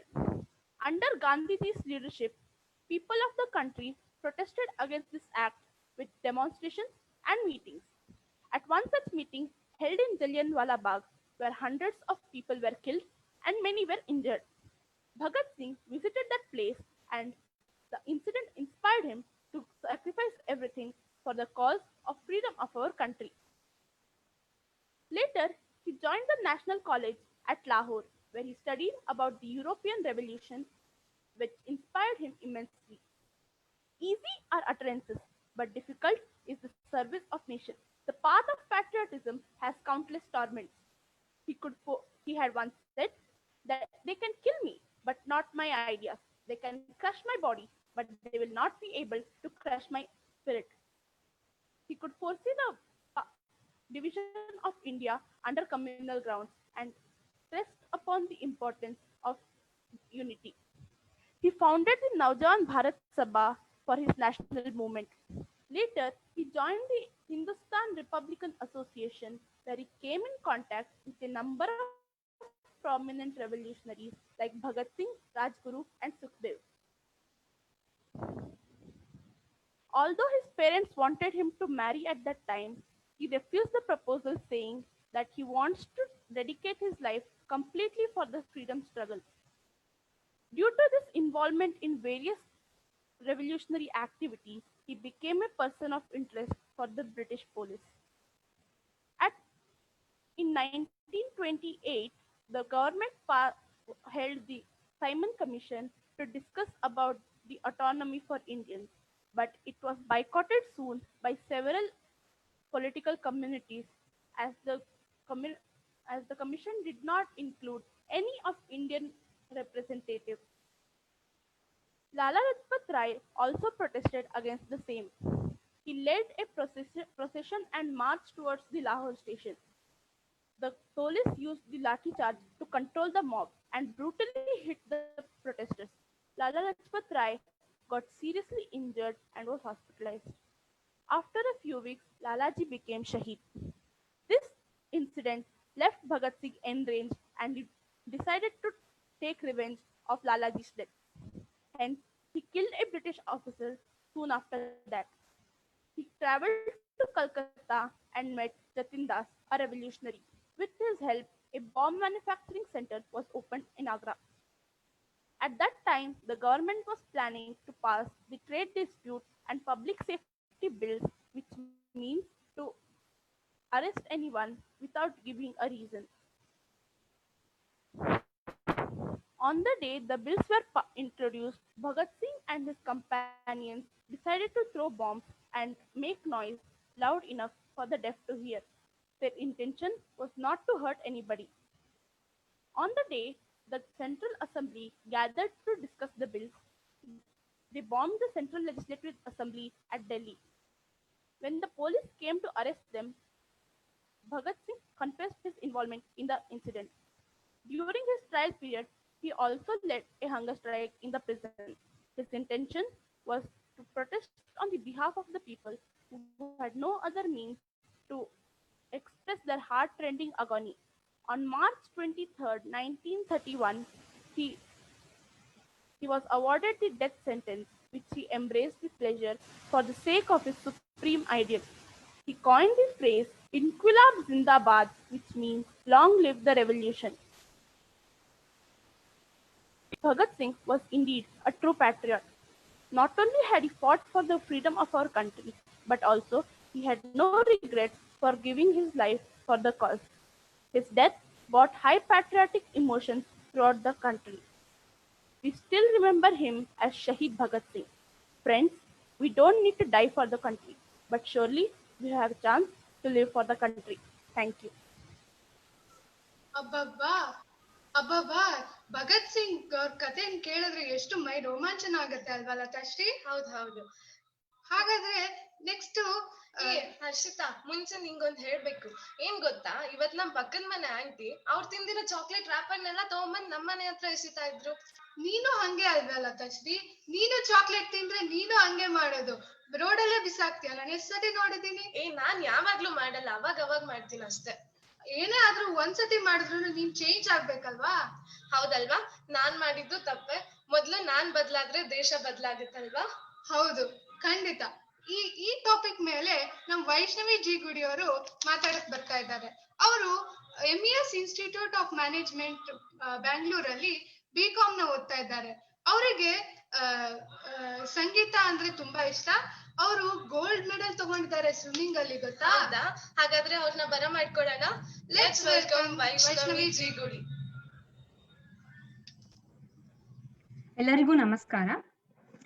ನನ್ನ ಹೆಸರು ವೈಷ್ಣವಿ ಗುಡಿ. ಇವತ್ತು ನಾನು ಭಾಷಣಕ್ಕೆ ಆಯ್ಕೆ ಮಾಡಿರುವ ವಿಷಯ ನಾನು ಬದಲಾದರೆ ದೇಶ ಬದಲಾಗುತ್ತೆ ಅಂತ. ಸ್ನೇಹಿತರೆ, ನಂಗೆ ಈ ವಾಕ್ಯ ಕೇಳ್ತಿದ್ದಂಗೆ ಬಸವಣ್ಣನವರ ಒಂದು ವಚನ ನೆನಪಾಗುತ್ತೆ. ಅವ್ರು ಹೇಳ್ತಾರೆ, ಲೋಕದ ಡೊಂಕ ನೀವೇಕೆ ತಿದ್ದುವಿರಿ, ನಿಮ್ಮ ಮನವ ಸಂತೈಸಿಕೊಳ್ಳಿ, ನಿಮ್ಮ ತನುವ ಸಂತೈಸಿಕೊಳ್ಳಿ, ನೆರೆ ಮನೆಯವರ ದುಃಖ ಕೇಳುವವರ ಮೆಚ್ಚ ನಮ್ಮ ಕೂಡಲ ಸಂಗಮ ದೇವ ಅಂತ ತಿಳಿಸ್ಕೊಡ್ತಾರೆ. ಇದರಿಂದ ನಮ್ಗೆ ಏನಪ್ಪಾ ಗೊತ್ತಾಗತ್ತೆ ಅಂದ್ರೆ, ಈ ವಿಷಯ ಪ್ರಾಚೀನ ಕಾಲದಿಂದನೂ ಬರ್ತಾ ಇದೆ. ಅನೇಕ ವಿಬುಧರು, ಜ್ಞಾನಿವರೇಣ್ಯರು ಈ ತತ್ವನ ಹೇಳ್ತಾ ಬರ್ತಾ ಇದ್ದಾರೆ. ಬೇರೆಯವರು ಬದಲಾಗ್ಲಿ ಅಂತ ಕಾಯ್ಬೇಡ, ಮೊದಲು ಬದಲಾವಣೆ ನಮ್ಮಲ್ಲಿ ಆಗಬೇಕು ಅಂತ ನೀನು ಅಪೇಕ್ಷೆ ಪಡ್ಬೇಕು ಅಂತ ಹೇಳ್ತಾರೆ. ಆ ಬದಲಾವಣೆ ನಮ್ಮಿಂದಲೇ ಶುರು ಆಗ್ಲಿ ಅಂತ ಹೇಳ್ತಾರೆ. ಈ ಪಾಶ್ಚಾತ್ಯ ಸಂಸ್ಕೃತಿ ನೋಡಿ, ನಮ್ಮ ಭಾರತದಲ್ಲಿ ಬ್ರಿಟಿಷರು ಬಂದ್ರು ಹೋದ್ರು, ಅವ್ರು ಹೋದ್ಮೇಲೆ ಎಷ್ಟು ವೆಸ್ಟರ್ನೈಸೇಷನ್ ಅಂತ ಹೇಳ್ಬೋದು, ಇಲ್ಲ ಮಾಡರ್ನೈಸೇಷನ್ ಅಂತಾರೆ. ಎಲ್ಲ ಉಡುಗೆ ತೊಡುಗೆಗಳು ಕೂಡ ಬಹಳ ಚೇಂಜ್ ಆಗಿದೆ. ಯಾರು ನೋಡು ಜೀನ್ಸ್ ಪ್ಯಾಂಟ್ ಆಗ್ಲಿ, ಟಿ ಶರ್ಟ್ ಆಗ್ಲಿ, ನಮ್ಮ ಭಾರತೀಯ ಉಡುಗೆ ತೊಡುಗೆಗಳು ಬಹಳ ಕಮ್ಮಿ ಆಗಿದೆ ಇವಾಗ. ಹಂಗೆ ಹೇಳ್ತಾ ನಾವು ಬದಲಾದರೆ ದೇಶ ಹೆಂಗೆ ಬದಲಾಗತ್ತೀರಿ ಅಂತ ಕೇಳಿದ್ರೆ, ಈ ರಾಜಕಾರಣಿಗಳ ಪ್ರಭಾವ ಪ್ರಜೆಗಳ ಮೇಲೆ ಬಿದ್ದಂತೆ ಈ ಪೋಷಕರ ಪ್ರಭಾವ ಮಕ್ಕಳ ಮೇಲೆ ಎಷ್ಟು ಬೀರತ್ತೆ ಅಂದ್ರೆ, ನೀವು ಗಮನಿಸಿರ್ಬೋದು, ಈ ಚಿಕ್ಕ ಮಕ್ಕಳು ತಾಯಿ ಅಡ್ಗೆ ಮಾಡೋದನ್ನ ನೋಡಿರತ್ತೆ, ಮತ್ತು ತಾನು ಕೂಡ ಒಂದು ಕಿಚನ್ ಸೆಟ್ ಅಂತ ಇಟ್ಕೊಂಡು ತಾಯಿಯಂತೆ ಅಡ್ಗೆ ಮಾಡುವಂತೆ ಅನುಕರಣೆ ಮಾಡುತ್ತೆ. ಇನ್ನು ತಾಯಿ ತಂದೆ ಇವಾಗ ವರ್ಕ್ ಫ್ರಮ್ ಹೋಮ್ ಇರೋದ್ರಿಂದ ತಾಯಿ ತಂದೆ ಲ್ಯಾಪ್ಟಾಪ್ ಅಲ್ಲಿ ಕೆಲಸ ಮಾಡೋದನ್ನ ನೋಡಿರತ್ತೆ ಮಗು, ತಾನು ಕೂಡ ಲ್ಯಾಪ್ಟಾಪ್ ಇಟ್ಕೊಂಡು ಹಂಗೆ ಕೆಲಸ ಮಾಡತ್ತೆ. ಅದಕ್ಕೆ ಗೊತ್ತಿಲ್ಲ ಏನ್ ಮಾಡ್ತಾರೆ ಲ್ಯಾಪ್ಟಾಪ್ ಅಲ್ಲಿ, ಅದ್ಯಾವ್ದು ಗೊತ್ತಿಲ್ಲ. ಅವ್ರು ಮಾಡ್ತಿದಾರೆ ಅಂತ ತಾನು ಮಾಡ್ಲಿಕ್ಕೆ ಶುರು ಮಾಡ್ಕೊಳತ್ತೆ. ಇತ್ತೀಚಿನ ಒಂದು ಉದಾಹರಣೆ ಕೊಡ್ಲಿಕ್ಕೆ ಇಷ್ಟಪಡ್ತೀನಿ. ಪ್ರಧಾನಮಂತ್ರಿ ಅವರು ಬರ್ತಾರೆ ಮಾರ್ಚ್ ಅಲ್ಲಿ, ಹೇಳ್ತಾರೆ ಈ ತರ 21 ದಿನಗಳ ಕಾಲ ಲಾಕ್ ಡೌನ್ ಇರತ್ತೆ ಅಂತ ಹೇಳ್ತಾರೆ. ಸರಿ, ಕೆಲವು ದಿನ ಬಿಟ್ಟು ಮತ್ತೆ ಬರ್ತಾರೆ. ಭಾನುವಾರದೊಂದು ಎಲ್ಲಾರು ನಮ್ಮ ಮನೆಯ ಆಚೆ ನಿಂತು ಎಲ್ಲರೂ ನಾವು ಚಪ್ಪಾಳೆ ತಟ್ಟುತ್ತಾ ನಮ್ಮ ಕೊರೋನಾ ವಾರಿಯರ್ಸ್ ಅಂತ ಯಾರಿದ್ದಾರೆ ಅವ್ರಿಗೆ ಒಂದು ಸಂತಸದ ಕೃತಜ್ಞರಾಗೋಣ, ನಮ್ಮ ಕೃತಜ್ಞತೆಯನ್ನು ವ್ಯಕ್ತಪಡಿಸೋಣ ಅಂತ ತಿಳಿಸ್ತಾರೆ. ಸ್ನೇಹಿತರೆ, ನಮ್ಮ ರಸ್ತೆಯಲ್ಲಿ ಯಾರು ಅಷ್ಟು ಅನ್ಯೋನ್ಯದಿಂದ ಇಲ್ಲ. ಆ ದಿನ ಏನಾಯ್ತು, ಸುಮಾರು ಬೇರೆ ಕಡೆ ಎಲ್ಲ 4:59 ಎಲ್ಲಾ ಜನ ಬಂದ್ ಆಚೆ ಇದ್ರೇನೋ, ಆದ್ರೆ ನಮ್ಮ ರಸ್ತೆಯಲ್ಲಿ ಇನ್ನೂ ಯಾರು ಆಚೆ ಬಂದಿರ್ಲಿಲ್ಲ. ಆದ್ರೆ ಏನಾಯ್ತು, 5 ಗಂಟೆಗೆ ವಯಸ್ಸಾದ ಒಬ್ರು ಅಜ್ಜಿ ತಾತ ಆಚೆ ಬರ್ತಾರೆ. ಅಜ್ಜಿ ಕೈಯಲ್ಲಿ ಜಾಂಗ್ರಿ ಹಿಡ್ಕೊಂಡು ಆಚೆ ಬರ್ತಾರೆ. ತಾತ ಚಪ್ಪಾಳೆ ತಟ್ಟ ಆಚೆ ಬಂದು ಸಂತಸ ವ್ಯಕ್ತಪಡಿಸ್ತಾರೆ. ಅವ್ರನ್ನ ನೋಡ್ತಿದ್ದಂಗೆ ಒಬ್ಬೊಬ್ರಾಗಿ ಅವರು ಆಚೆ ಬರ್ತಾ ತಮ್ಮ ಮನೆ ಆಚೆ ನಿಂತ್ಕೊಂಡು, ಇಲ್ಲ ಅಂಗಳದಲ್ಲಿ ನಿಂತ್ಕೊಂಡು ಎಲ್ಲರೂ ಚಪ್ಪಾಳೆ ತಟ್ಟ 5 ನಿಮಿಷಗಳ ಕಾಲ ಬಹಳ ಸಂತೋಷ, ಬಹಳ ವಿಜೃಂಭಣೆ ಎಲ್ಲ ಮೆರೀತಾರೆ. ಇದರಿಂದ ನಮ್ಗೆ ಏನ್ ಗೊತ್ತಾಗತ್ತೆ ಅಂದ್ರೆ, ಆ ಅಜ್ಜಿ ತಾತ ಇನ್ನೊಬ್ರು ಬದಲಾಗ್ಲಿ ಅಂತ ಕಾಯ್ಲಿಲ್ಲ, ಅವ್ರು ಬಂದ್ಮೇಲೆ ನಾವೆಲ್ಲ ಆಚೆ ಹೋಗೋಣ ಅಂತ ಕಾಯ್ಲಿಲ್ಲ. ತಾವೇ ಸ್ವತಃ ಮೊದಲು ಆಚೆ ಬಂದು ಅವರು ತಮ್ಮ ಕೃತಜ್ಞತೆಯ ಕೊರೋನಾ ವಾರಿಯರ್ಸ್ಗೆ ವ್ಯಕ್ತಪಡಿಸುತ್ತಾ ಇನ್ನೊಬ್ಬರಿಗೂ ಅದು ಇನ್ಸ್ಪಿರೇಷನ್ ಆಗಿ ಉಳಿದುಕೊಂಡ್ರು. ಈಗಿನ ಮಕ್ಕಳಲ್ಲಿ ಫೋನ್ ಅಡಿಕ್ಷನ್ ಅನ್ನೋದು ಬಹಳ ಜಾಸ್ತಿ ಆಗಿದೆ. ನಾನು ಇಲ್ಲಿ ಬಂದು ಬೇರೆಯವರು ಬದಲಾಗಿ ಅಂತ ಹೇಳೋ ಬದಲು, ಮೊದಲು ಬದಲಾವಣೆ ನನ್ನಿಂದ ಶುರು ಆಗ್ಬೇಕು. ಮೊದಲು ನಾನು ನಮ್ಮನೇಲಿರುವ ಮಗು, ನಮ್ಮ ಅಕ್ಕನ ಮಗುನೋ ಅಣ್ಣ ಮಗುಗೋ ಹೋಗಿ ಹೇಳ್ಬೇಕು, ನೋಡು ಫೋನ್ ಜಾಸ್ತಿ ಯೂಸ್ ಮಾಡ್ಬಾರ್ದು, ಸ್ಪೆಕ್ಸ್ ಬರ್ಬೋದು, ಜಾಸ್ತಿ ಚಾಕ್ಲೇಟ್ ತಿನ್ಬಾರ್ದು, ಮತ್ತು ಜಾಸ್ತಿ ಚಾಕ್ಲೇಟ್ ತಿನ್ಬಾರ್ದು, ಕ್ಯಾವಿಟಿ ಆಗತ್ತೆ ಅಂತೆಲ್ಲ ಹೇಳ್ಬೇಕು. ಇದನ್ನೆಲ್ಲ ಕಲ್ತ್ಕೊಂಡು ಮಗು ಏನ್ ಮಾಡತ್ತೆ, ಮುಂದಿನ ದಿನ ಶಾಲೆಗೆ ಹೋಗತ್ತೆ. ಅವ್ನ್ ಫ್ರೆಂಡ್ ಏನಾದ್ರು ಚಾಕ್ಲೇಟ್ ಕೊಡಕ್ ಬಂದ್ರೆ ಅದ್ ಹೇಳತ್ತೆ, ನಮ್ಮ ಮನೇಲಿ ನಮ್ಮ ಅತ್ತೆನೋ ನಮ್ ಚಿಕ್ಕಮ್ಮನೋ ಹೇಳಿದಾಳೆ ಚಾಕ್ಲೇಟ್ ತಿಂದ್ರೆ ಕ್ಯಾವಿಟಿ ಬರುತ್ತಂತೆ, ನಾನು ತಿನ್ನಲ್ಲ, ನೀನು ತಿನ್ಬೇಡ ಅಂತ ಹೇಳತ್ತೆ. ಅವನು ಬದಲಾಗತ್ತೆ, ಮಗು ಬದಲಾಗತ್ತೆ, ತನ್ನ ಸ್ನೇಹಿತನ ಬದಲು ಮಾಡುತ್ತೆ. ಹಿಂಗೆ ಒಬ್ಬೊಬ್ರು ಬದಲಾಗ್ತಾ ಇಡೀ ಒಂದು ಶಾಲೆಯಲ್ಲಿರೋ ಮಕ್ಕಳೇನಾದ್ರೂ ಚಾಕ್ಲೇಟ್ ತಿನ್ನೋದು ಕಮ್ಮಿ ಮಾಡಿ ಕ್ಯಾವಿಟಿ ಕಡಿಮೆ ಮಾಡ್ಕೋಬಹುದೇನೋ. ಹೀಗೆ ಒಬ್ರೊಬ್ರು ಬದಲಾಗ್ತಾ ಒಂದ್ ಸಮಾಜ ಬದಲಾಗತ್ತೆ, ಇಡೀ ದೇಶ ಬದಲಾಗಬಹುದು ಅಂತ ಹೇಳಲಿಕ್ಕೆ ಇಷ್ಟಪಡ್ತೀನಿ. ಇನ್ನು ಪ್ರಾಚೀನ ಕಾಲದ ಒಂದು ಉದಾಹರಣೆ ಅಂದ್ರೆ ಭಗವದ್ಗೀತೆನೆ ತಗೋಬಹುದು. ಕೃಷ್ಣ ಅರ್ಜುನ ಒಬ್ಬನಿಗೆ ಹೇಳಿದ್ದು ಭಗವದ್ಗೀತೆ, ಆದ್ರೆ ಅದು ಇವಾಗ ನಮ್ಮೆಲ್ಲರಿಗೂ ಅವಿಭಾಜ್ಯ ಅಂಗ ಆಗಿದೆ. ಅವರು ಯಾವುದೇ ಧರ್ಮದವರಿದ್ರು ಕೂಡ ಭಗವದ್ಗೀತೆಗೆ ಬಹಳ ಪ್ರಾಮುಖ್ಯತೆ ಕೊಡ್ತಾರೆ. ನೋಡಿ, ಒಬ್ಬರಿಗೆ ಹೇಳಿರುವ ಭಗವದ್ಗೀತೆ ಎಷ್ಟು ಎಲ್ಲರ ಮೇಲೆ ಪ್ರಭಾವ ಬೀರಿದೆ, ಒಬ್ಬರ ಬದಲಾವಣೆಯಿಂದ ಎಷ್ಟು ಜನ ಬಹಳ ಬದಲಾಗಿದ್ದಾರೆ ಅಂತ ನಾವು ತಿಳಿಬಹುದು. ಹೀಗೆ ಹೇಳುತ್ತಾ ಹನಿ ಹನಿ ಕೂಡಿದರೆ ಹಳ್ಳ ಅಂತ ಹೇಳಲಿಕ್ಕೆ ಇಷ್ಟಪಡ್ತೀನಿ. ಮೊದಲು ನಾವು ಬದಲಾದರೆ ನಮ್ಮ ಇಡೀ ಸಮಾಜ ಬದಲಾಗತ್ತೆ, ಸಮಾಜ ಬದಲಾಗ್ತಿದ್ದಂಗೆ ನಮ್ಮ ದೇಶವೇ ಬದಲಾಗತ್ತೆ ಅಂತ ಹೇಳಲಿಕ್ಕೆ ಇಷ್ಟಪಡ್ತೀನಿ. ನಮಸ್ಕಾರ, ಜೈ ಹಿಂದ್. ಥ್ಯಾಂಕ್ ಯು ವೈಷ್ಣವಿ, ತುಂಬಾ ರಿಯಲಿಸ್ಟಿಕ್ ಆಗಿತ್ತು ನಿಮ್ ಮಾತು. ವಿಶ್ವ ವಿನೂತನ ವಿದ್ಯಾಚೇತನ ಹೃದಯ ಸಂಸ್ಕಾರಿ ಜಯ ಭಾರತಿ. ಹರ್ಷಿ, ನಿಂಗೂ ಹಾಡ್ ಬರುತ್ತಾ? ನಂಗೆ ತುಂಬಾ ಇಷ್ಟ ಹಾಡು. ನಂಗೆ ಇನ್ನೊಂದು ಪೇಟ್ರಿಯಾಟಿಕ್ ಸಾಂಗ್ ಕೇಳ್ಬೇಕು ಅನ್ಸ್ತಿದೆ ಅಲ್ಲ ಫಸ್ಟಿ. ಓ ಹೌದಾ? ಹಾಗಾದ್ರೆ ಲೆಟ್ಸ್ ವೆಲ್ಕಮ್ ಈಗ ಇನ್ನೊಬ್ರು ಜೂನಿಯರ್ ಸನತ್. ಅವರು BGS ನ್ಯಾಷನಲ್ ಪಬ್ಲಿಕ್ ಸ್ಕೂಲ್ ಬ್ಯಾಂಗ್ಳೂರಲ್ಲಿ 8th ಸ್ಟ್ಯಾಂಡರ್ಡ್ ಓದ್ತಾ ಇದ್ದಾರೆ. ಕರ್ನಾಟಿಕ್ ಕ್ಲಾಸಿಕ್ ಓಕಲ್ ಕಲಿತಾ ಇದ್ದಾರೆ. ಅವರು ಗುರುಜಿ ಶ್ರೀ ವಿನಯ್ ಅವ್ರ ಹತ್ರ. Let's welcome Sanath. ನಮಸ್ತೆ, ಎಲ್ಲರಿಗೂ ನಮಸ್ಕಾರ. ನನ್ನ ಹೆಸರು ಸನತ್. ಇವತ್ತು ನಾನು 5 ಬೆರಳು ಸೇರಿ ಒಂದು ಮುಷ್ಟಿಯು ಅಂತ ಒಂದು ಹಾಡನ್ನ ಹಾಡುತ್ತೇನೆ. 5 ಬೆರಳು ಸೇರಿ ಒಂದು ಮುಷ್ಟಿಯು, ಹಲವು ಮಂದಿ ಸೇರಿ ಸಮಷ್ಟಿಯು. 5 ಬೆರಳು ಸೇರಿ ಒಂದು ಮುಷ್ಟಿಯು, ಹಲವು ಮಂದಿ ಸೇರಿ ಸಮಷ್ಟಿಯು. ಬೇರೆ ಬೇರೆ ಒಕ್ಕಳು ಒಂದೇ ತಾಯ ಮಕ್ಕಳು, ಬೇರೆ ಬೇರೆ ಒಕ್ಕಳು ಒಂದೇ ತಾಯ ಮಕ್ಕಳು, ಕೂಡಿ ಹಾಡಿದಾಗ ಕೆಲವು ಗೀತೆಗೆ ಭರತ ಮಾತೆಗೆ. ಮೊಳಗಲಿ ಮೊಳಗಲಿ ನಾಡಗೀತೆಯು, ಮೂಡಲಿ ಮೂಡಲಿ ಸುಪ್ರಭಾತವು. ಮೊಳಗಲಿ ಮೊಳಗಲಿ ನಾಡಗೀತೆಯು, ಮೂಡಲಿ ಮೂಡಲಿ ಸುಪ್ರಭಾತವು. ಹಿಮಾಲಯದ ನೆತ್ತಿಯಲ್ಲಿ, ಕಾಶ್ಮೀರದ ಭಿತ್ತಿಯಲ್ಲಿ, ಅಸ್ಸಾಮಿನ ಕಾಡಿನಲ್ಲಿ, 5 ನದಿಯ ನಾಡಿನಲ್ಲಿ. ಹಿಮಾಲಯದ ನೆತ್ತಿಯಲ್ಲಿ, ಕಾಶ್ಮೀರದ ಭಿತ್ತಿಯಲ್ಲಿ, ಅಸ್ಸಾಮಿನ ಕಾಡಿನಲ್ಲಿ, 5 ನದಿಯ ನಾಡಿನಲ್ಲಿ. ಹೊತ್ತಿ ಉರಿಯುವ ಬೆಂಕಿ ಯಾರಿ ತಂದಗಾಗಲಿ, ಆ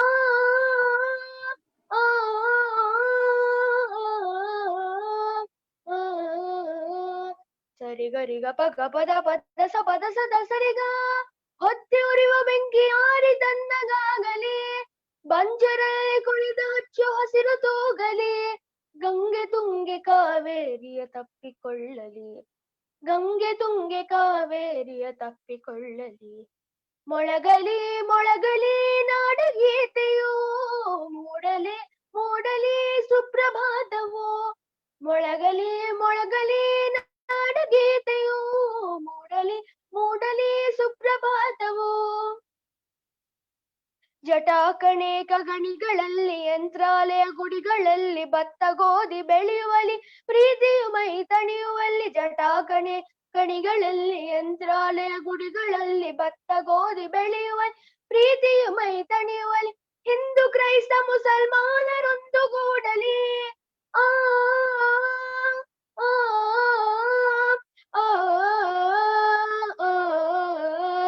ಸರಿಗರಿಗ ಪಗ ಪದ ಪದ ಸ ಪದ ಸದ ಸರಿಗ. ಹಿಂದೂ ಕ್ರೈಸ್ತ ಮುಸಲ್ಮಾನರೊಂದುಗೂಡಲಿ, ಆರ್ದಿರಲ್ಲಿ ಪ್ರೀತಿ ದೀಪ ಕಣ್ಣುಗೋ.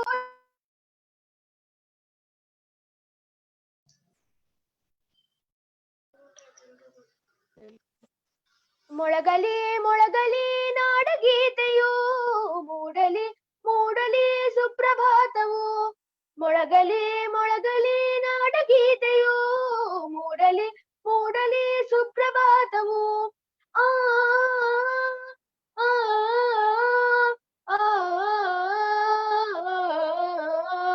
ಸರಿಗರಿಗ ಪಗ ಪದ ಪದ ಸ ಪದ ಸದ ಸರಿಗ. ಧನ್ಯವಾದಗಳು. Thank you Sanath for the melodious song. ಈ ಸಾಂಗ್ ಮುಖಾಂತರ ನೀವು unity is strength, unity is diversity ಅಂತ ಎಷ್ಟು ಚೆನ್ನಾಗಿ ಹೇಳ್ಕೊಟ್ಟ ಅಲ್ವಾ ಅವನು? ಹೌದು Latashree. He gave up studies. He gave up marriage. He gave up family. He gave up religion. At last he gave up his life. ಇದು ಯಾರು ಹೇಳಿದ್ದು ಗೊತ್ತಿದ್ಯಾ? ಇನ್ಯಾರ ಬಗ್ಗೆ? ಇವತ್ತಿನ ನಮ್ ಹೀರೋ ಭಗತ್ ಸಿಂಗ್ ಬಗ್ಗೆ ಅಲ್ವಾ? ಹೌದು. ಈ ಭಗತ್ ಸಿಂಗ್ ಅವ್ರ ಬಗ್ಗೆ ಇನ್ನೊಂದಿಷ್ಟು ತಿಳಿಸ್ಕೊಳ್ಳಲು ನಮ್ಮ ಮಣಿಕಂಠ ಅವರಿದ್ದಾರೆ. ಅವರು SDM ಲಾ ಕಾಲೇಜ್ ಬೆಂಗಳೂರಲ್ಲಿ ಓದ್ತಿದ್ದಾರೆ.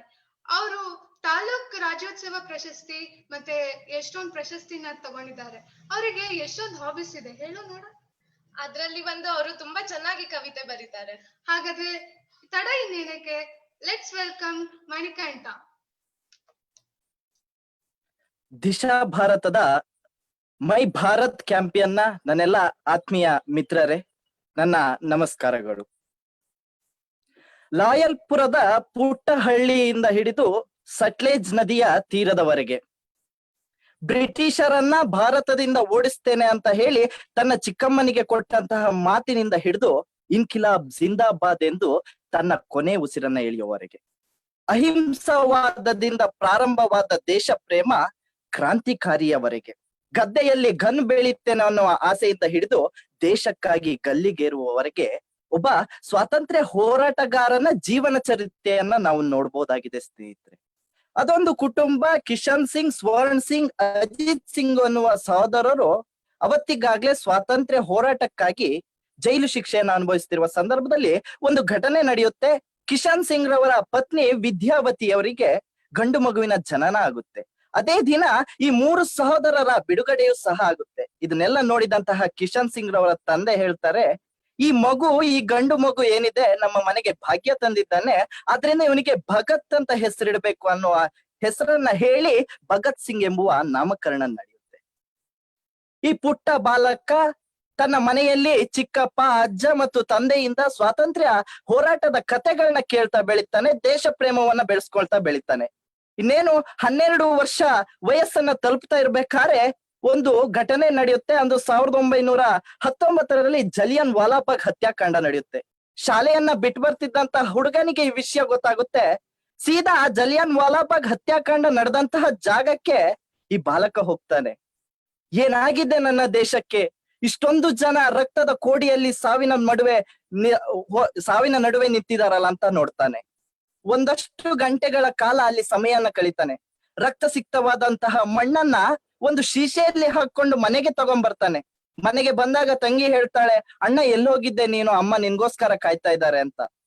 ಆಗ ತನ್ನ ತಂಗಿಯ ಕೈಯಲ್ಲಿ ಈ ಶೀಶೆಯನ್ನಿಟ್ಟು ಹೇಳ್ತಾನೆ, ತಂಗಿ ಇದು ಪವಿತ್ರವಾದ ಮಣ್ಣು, ಇದನ್ನ ದೇವ್ರ ಗುಡಿಯಲ್ಲಿಡು, ನಾವು ನಾಳೆಯಿಂದ ಇದನ್ನೇ ಪೂಜಿಸ್ಬೇಕಾಗಿದ್ದು ಅಂತ. 12 ವರ್ಷದಲ್ಲಿ ಎಂತ ದೇಶ ಪ್ರೇಮ ಅಲ್ವಾ. ಇಂತಹ ದೇಶ ಪ್ರೇಮದ ನಡುವೆ ಬೆಳೆತಿರುವಂತಹ ಭಗತ್ ಸಿಂಗಿಗೆ ಗಾಂಧೀಜಿಯವರು ಆದರ್ಶವಾಗಿ ಕಾಣ್ತಾರೆ. ಗಾಂಧೀಜಿಯವರು ಅಂದು ಕೊಟ್ಟಂತಹ ಅಸಹಕಾರ ಚಳುವಳಿ ಏನಿದೆ ಭಗತ್ ಸಿಂಗ್ ರವರ ಮೇಲೆ ಪ್ರೇರಣೆಯನ್ನ ಬೀರುತ್ತೆ. ಗಾಂಧೀಜಿಯವರು ಕರೆ ಕೊಡ್ತಾರೆ, ವೈದ್ಯ ವೃತ್ತಿಯನ್ನ ಮಾಡ್ತಿದ್ದೀರೋ, ವಕೀಲ ವೃತ್ತಿಯನ್ನ ಮಾಡ್ತಿದ್ದೀರೋ, ನಿಮ್ಮ ವೃತ್ತಿಯನ್ನ ತ್ಯಜಿಸಿ ನೀವು ಹೊರಬನ್ನಿ. ಶಾಲೆಗೆ ಹೋಗ್ತಿರೋಂತ ವಿದ್ಯಾರ್ಥಿಗಳಾದರೂ ಸಹಿ ನೀವು ಶಾಲೆಯನ್ನ ತೊರೆದು ಹೊರಗೆ ಬನ್ನಿ ಅಂತ ಹೇಳಿದಾಗ ಇದೇ ಮಾತಿಗೆ ಹೋಗೊಟ್ಟಂತಹ ಭಗತ್ ಸಿಂಗ್ ರವರು ತಮ್ಮ ಶಾಲೆಯನ್ನ ತೊರೆದು ಹೊರಗೆ ಬರ್ತಾರೆ. ತಮ್ಮ ಊರಿನಾದ್ಯಂತ ಅಸಹಕಾರ ಚಳುವಳಿಗೋಸ್ಕರ ಓಡಾಡ್ಲಿಕ್ಕೆ ಪ್ರಾರಂಭ ಮಾಡ್ತಾರೆ. ಆದ್ರೆ ಅದೊಂದು ದಿನ ಚೌರಿ ಚೌರದಲ್ಲಿ ನಡೆದಂತಹ ಒಂದು ಘಟನೆಯಿಂದ ಗಾಂಧೀಜಿ ಅವರು ಅಸಹಕಾರ ಚಳುವಳಿಯನ್ನ ಹಿಂಪಡೆಯುವಂತಹ ನಿರ್ಧಾರವನ್ನ ಮಾಡ್ತಾರೆ. ಆ ನಿರ್ಧಾರದ ಬಳಿಕ ಇವರ ಮೇಲಾಗುವ ಪರಿಣಾಮ ಏನು ಅಂದ್ರೆ, ಶಾಲೆಯನ್ನ ಬಿಟ್ಟಂತಹ ವಿದ್ಯಾರ್ಥಿಗಳಿಗೆ ಶಾಲೆಗೆ ಹೋಗ್ಲಿಕ್ಕೆ ಸಾಧ್ಯ ಆಗೋದಿಲ್ಲ. ವೃತ್ತಿಯನ್ನ ತ್ಯಜಿಸಿದವರಿಗೆ ವೃತ್ತಿಗೆ ಸೇರ್ಕೊಳ್ಳಿಕ್ಕೆ ಸಾಧ್ಯ ಆಗೋದಿಲ್ಲ. ಆ ಸಂದರ್ಭದಲ್ಲಿ ಶಾಲೆಗೆ ಹೇಗ್ ಸೇರೋದು ಅಂತ ಯೋಚನೆ ಮಾಡ್ತಾ ಇರ್ಬೇಕಾದ್ರೆ ಲಾಲಾ ಲಜಪತ್ ರಾಯ್ ಅವರು ಅಲ್ಲಿ ಪ್ರಾರಂಭ ಮಾಡಿದಂತಹ ನ್ಯಾಷನಲ್ ಕಾಲೇಜ್ ಅನ್ನ ನೋಡ್ತಾರೆ. ಆದ್ರೆ ಅದಾಗ್ಲೇ 9ನೇ ತರಗತಿಯನ್ನು ಮುಗಿಸಿದ್ದಂತಹ ಭಗತ್ ಸಿಂಗ್ ರವರು 10ನೇ ತರಗತಿಗೆ ಹೋಗ್ಬೇಕಾಗಿರುತ್ತೆ, ಕಾಲೇಜಿಗೆ ಹೋಗೋದಿಕ್ ಸಾಧ್ಯ ಆಗೋದಿಲ್ಲ. ಅಲ್ಲಿ ನಡೆದಂತಹ ಒಂದು ಇಂಟರ್ವ್ಯೂನಲ್ಲಿ ನ್ಯಾಷನಲ್ ಕಾಲೇಜ್ ನಲ್ಲಿ ಭಾಗವಹಿಸಿದಾಗ ಭಗತ್ ಸಿಂಗ್ ರವ್ರನ್ನ ಅಲ್ಲಿಯ ಪ್ರಿನ್ಸಿಪಲ್ ಪ್ರಶ್ನೆ ಮಾಡ್ತಾರೆ ಇತಿಹಾಸದ ಬಗ್ಗೆ, ಈತ ಕಾಲೇಜಿಗೆ ಸೇರ್ಲಿಕ್ಕೆ ಅರ್ಹ ಆಗಿದ್ದೇನಂತ. ಅವ ಪ್ರಶ್ನೆಗೆ ಕೊಟ್ಟಂತಹ ಭಗತ್ ಸಿಂಗ್ ಕೊಟ್ಟ ಉತ್ತರಗಳಿವೆ ಅಲ್ಲ, ಆ ಪ್ರಿನ್ಸಿಪಲ್ ಹೇಳ್ತಾರೆ, ನೀನು 10ನೇ ತರಗತಿಯನ್ನು ಓದುವ ಅಗತ್ಯ ಇಲ್ಲ, ನೀನು ನೇರವಾಗಿ ನಮ್ಮ ಕಾಲೇಜಿಗೆ ಬರ್ಬಹುದು ಅಂತ. ಕಾಲೇಜಿಗೆ ಸೇರಿದಂತಹ ಭಗತ್ ಸಿಂಗ್ ತನ್ನ ತರಗತಿಗಳಿಗಿಂತ ಹೆಚ್ಚಾಗಿ ಲೈಬ್ರರಿಯಲ್ಲಿ ಕೂತು ಕ್ರಾಂತಿಕಾರಿಗಳ ಮುಂದಿನ ನಡೆಗಳ ಬಗ್ಗೆ ಓದ್ಲಿಕ್ಕೆ ಪ್ರಾರಂಭ ಮಾಡ್ತಾರೆ. ತನ್ನ ಮುಂದಿನ ಸ್ವಾತಂತ್ರ್ಯ ಹೋರಾಟದ ಬಗ್ಗೆ ಹೇಗಿರ್ಬೇಕು ಅನ್ನೋದಕ್ಕೋಸ್ಕರ ಹಲವಾರು ಅಧ್ಯಯನಗಳನ್ನ ಮಾಡ್ತಾರೆ. ಈ ಅಧ್ಯಯನದ ನಂತರದಲ್ಲಿ ಮುಂದಿನ ದಿನಗಳಲ್ಲಿ ಸೈಮನ್ ಗೋಬ್ಯಾಕ್ ಎನ್ನುವ ಲಾಲಾ ಲಜಪತ್ ರಾಯ್ ರವರು ನಡೆಸುವಂತಹ ಒಂದು ಪ್ರತಿಭಟನೆಯಲ್ಲೂ ಸಹ ಇವರು ಭಾಗಿಯಾಗಿರ್ತಾರೆ. ಕಣ್ಣಾರೆ ಲಾಲಾ ಲಜಪತ್ ರಾಯ್ ರವರು ಕೊನೆ ಉಸಿರೆಳೋದನ್ನ ನೋಡಿದಂತಹ ಭಗತ್ ಸಿಂಗ್ ರವರಿಗೆ ರಕ್ತ ಕುದಿಯೋದಿಕ್ಕೆ ಪ್ರಾರಂಭ ಆಗುತ್ತೆ. ಈ ರೀತಿಯಾಗಿ ಹಂತ ಹಂತವಾಗಿ ಸ್ವಾತಂತ್ರ್ಯ ಹೋರಾಟದಲ್ಲಿ ತೊಡಗುತ್ತಾ ಬಂದಂತಹ ಭಗತ್ ಸಿಂಗ್ ರವರಿಗೆ ಜೋಡಿಯಾಗಿ ಸಿಕ್ಕಿದ್ದು ಸುಖದೇವ್ ಮತ್ತು ರಾಜ್ಗುರು. ಅದಾದ ನಂತರದ ಕೆಲವು ದಿನಗಳಲ್ಲಿ ಇವರ ಜೊತೆಯಾಗಿ ನಿಲ್ಲುವಂತದ್ದು ಚಂದ್ರಶೇಖರ್ ಆಜಾದ್ ಕೂಡ ಇವರ ಜೊತೆಯಾಗಿ ನಿಲ್ತಾರೆ. ಈ ರೀತಿಯಾಗಿ ಸ್ವಾತಂತ್ರ್ಯದ ಹೋರಾಟವನ್ನ ನಡೆಸ್ತಾ ಬಂದಂತವರು ತಮ್ಮ ಕ್ರಾಂತಿಕಾರಿಯ ಕಿಚ್ಚನ್ನ ದೇಶಕ್ಕೆ ಗೊತ್ತಾಗ್ಬೇಕು ಅಂತ ಹೇಳ್ತಾರೆ. ಲಾಲಾ ಲಜಪತ್ ರಾಯ್ ಅವರ ಸಾವಿಗೆ ಕಾರಣರಾದಂತಹ ಸ್ಕಾಟ್ ನನ್ನ ಸಾಯಿಸ್ಲಿಕ್ಕೆ ಹೋಗಿ ಸ್ಯಾಂಡರ್ಸ್ ನನ್ನ ಸಾಯಿಸಿ ಮುಂದಿನ ದಿನಗಳಲ್ಲಿ ಬ್ರಿಟಿಷರಿಂದ ಕಣ್ ತಪ್ಪಿಸಿಕೊಂಡು ತಿರುಗುವಂತಹ ಪರಿಸ್ಥಿತಿ ಬರುತ್ತೆ. ಆದ್ರೆ ಭಗತ್ ಸಿಂಗ್ ಮತ್ತು ಆತನ ಸ್ನೇಹಿತರು ನಿರ್ಧಾರ ಮಾಡ್ತಾರೆ, ನಾವೇನೋ ಮಾಡ್ತಾ ಇದೀವಿ, ಆದ್ರೆ ನಮ್ಮ ಕ್ರಾಂತಿಕಾರದ ಕಿಚ್ಚು ಏನಿದೆ ಅದು ಇಡೀ ದೇಶಕ್ಕೆ ಗೊತ್ತಾಗ್ಬೇಕು ಅಂತ. ಆ ರೀತಿ ಈ ಕ್ರಾಂತಿಕಾರದ ಕಿಚ್ಚನ್ನ ಹೇಗೆ ಗೊತ್ತಾಗ್ಬೇಕು ಅಂತ ನೋಡುವಂತಹ ಸಂದರ್ಭದಲ್ಲಿ ಪಾರ್ಲಿಮೆಂಟ್ ಅಲ್ಲಿ ಒಂದು ಮಸೂದೆಯನ್ನ ಜಾರಿ ಮಾಡ್ಲಿಕ್ಕೆ ಯೋಚನೆ ನಡೀತಾ ಇರುತ್ತೆ. ಈ ಮಸೂದೆ ನಮ್ಮ ದೇಶಕ್ಕೆ ಮಾರಕವಾದದ್ದು ಅಂತ ತಿಳಿದಂತಹ ಭಗತ್ ಸಿಂಗ್ ಮತ್ತು ಆತನ ಸ್ನೇಹಿತರು ಸೇರಿಕೊಂಡು ಪಾರ್ಲಿಮೆಂಟ್ ನ ಮೇಲೆ ಬಾಂಬ್ ದಾಳಿಯನ್ನ ಮಾಡುವ ಯೋಚನೆ ಮಾಡ್ತಾರೆ. ಆದ್ರೆ ಭಗತ್ ಸಿಂಗ್ ಮತ್ತು ಆತನ ಸ್ನೇಹಿತರಲ್ಲಿದ್ದು ಬಾಂಬ್ ದಾಳಿ ಮಾಡುವ ಉದ್ದೇಶ ಹೊರತು ಅಲ್ಲಿ ಯಾರಿಗೂ ಸಹ ಹಾನಿ ಮಾಡುವಂತಹ ಉದ್ದೇಶ ಇರ್ಲಿಲ್ಲ. ಅದಕ್ಕೋಸ್ಕರನೇ ಪಾರ್ಲಿಮೆಂಟ್ ನ ಯಾರು ಜನರಿಲ್ಲದಂತಹ ಒಂದು ಮೂಲೆಯಲ್ಲಿ ಬಾಂಬ್ ಅನ್ನ ಸಿಡಿಸ್ತಾರೆ. ಚಂದ್ರಶೇಖರ್ ಆಜಾದ್ ರವರ ಬೆಂಬಲದೊಂದಿಗೆ ಈ ಕಾರ್ಯಕ್ರಮವನ್ನ ಮಾಡ್ತಾರೆ. ಆದ್ರೆ ಅಲ್ಲಿಯೇ ಭಗತ್ ಸಿಂಗ್ ರವರು ಪೊಲೀಸರ ಸೆರೆ ಆಗ್ತಾರೆ. ಅವರ ಉದ್ದೇಶ ಇದ್ದಿದ್ದು ಕೂಡ ಸೆರೆ ಆಗ್ಬೇಕು, ನಾನು ದೇಶಕ್ಕೆ ಕ್ರಾಂತಿಕಾರ ಅಂದ್ರೆ ಏನು ಅಂತ ತಿಳಿಸುವಂತಹ ಯೋಚನೆಯನ್ನು ಹೊಂದಿರ್ತಾರೆ. ತನ್ನ ಕೈಯಲ್ಲಿದ್ದ ಗನ್ನನ್ನ ಬ್ರಿಟಿಷರಿಗೆ ಕೊಟ್ಟು ಹೇಳ್ತಾರೆ, ನಾನು ಓಡೋದಿಲ್ಲ, ಭಯ ಪಡಬೇಡಿ, ನನ್ನನ್ನ ನೀವು ಬಂಧಿಸಬಹುದು ಅಂತ. ತದನಂತರದಲ್ಲಿ ಕೋರ್ಟಿಗೆ ಇವರ ಮೊಕದ್ದಮೆ ಹೋದಾಗ ಹಳೆಯ ಪ್ರಕರಣಗಳನ್ನು ಸಹ ಸೇರಿಸಿ ಸುಮಾರು 20ಕ್ಕೂ ಹೆಚ್ಚು ಪ್ರಕರಣಗಳನ್ನ ಆ ಕೋರ್ಟ್ ನ ಮುಂದೆ ಇಟ್ಟಾಗ ಇವರಿಗೆ ಶಾಶ್ವತವಾಗಿ ಜೈಲಿನ ಶಿಕ್ಷೆಯನ್ನ ಅನುಭವಿಸುವಂತಹ ಒಂದು ಸಮಯ ಬರುತ್ತೆ. ಆತನ ಸ್ನೇಹಿತರು ಕೂಡ ಸೇರ್ಕೊಳ್ತಾರೆ. ಇಂಥ ಸಮಯದಲ್ಲಿ ಜೈಲಿನಲ್ಲಿದ್ದಂತಹ ಒಂದು ಸಮಸ್ಯೆಗಳಿಗೋಸ್ಕರ ನಮ್ಮ ಭಗತ್ ಸಿಂಗ್ ರವರು ಹೋರಾಟವನ್ನ ನಡೆಸಲಿಕ್ಕೆ ತೀರ್ಮಾನ ಮಾಡ್ಕೊಳ್ತಾರೆ. 41 ದಿನಗಳ ಕಾಲ ಉಪವಾಸ ಇರ್ತಾರೆ. ಕಾರಣ ಏನು ಅಂದ್ರೆ ಜೈಲಿನಲ್ಲಿರುವಂತಹ ಖೈದಿಗಳಲ್ಲೂ ಸಹ ಭೇದ ಭಾವ ಮಾಡಬಾರ್ದು. ಬ್ರಿಟಿಷ್ ಖೈದಿಗಳಿಗೆ ಏನ್ ಸಿಗ್ತಾ ಇದೆಯೋ ಸೌಲಭ್ಯ, ಅದೇ ಸೌಲಭ್ಯವನ್ನ ಚಂದ್ರಶೇಖರ್ ಆಜಾದ್ ರವರ ಮಾತನ್ನ ಕೇಳಿದಂತ ಭಗತ್ ಸಿಂಗ್ ರವರು ಅವ್ರು ಹೇಳ್ತಾರೆ, ನಮಗೂ ಅದೇ ರೀತಿಯಾದ ಒಂದು ಸೌಲಭ್ಯಗಳನ್ನ ನೀಡ್ಬೇಕು ಅಂತ.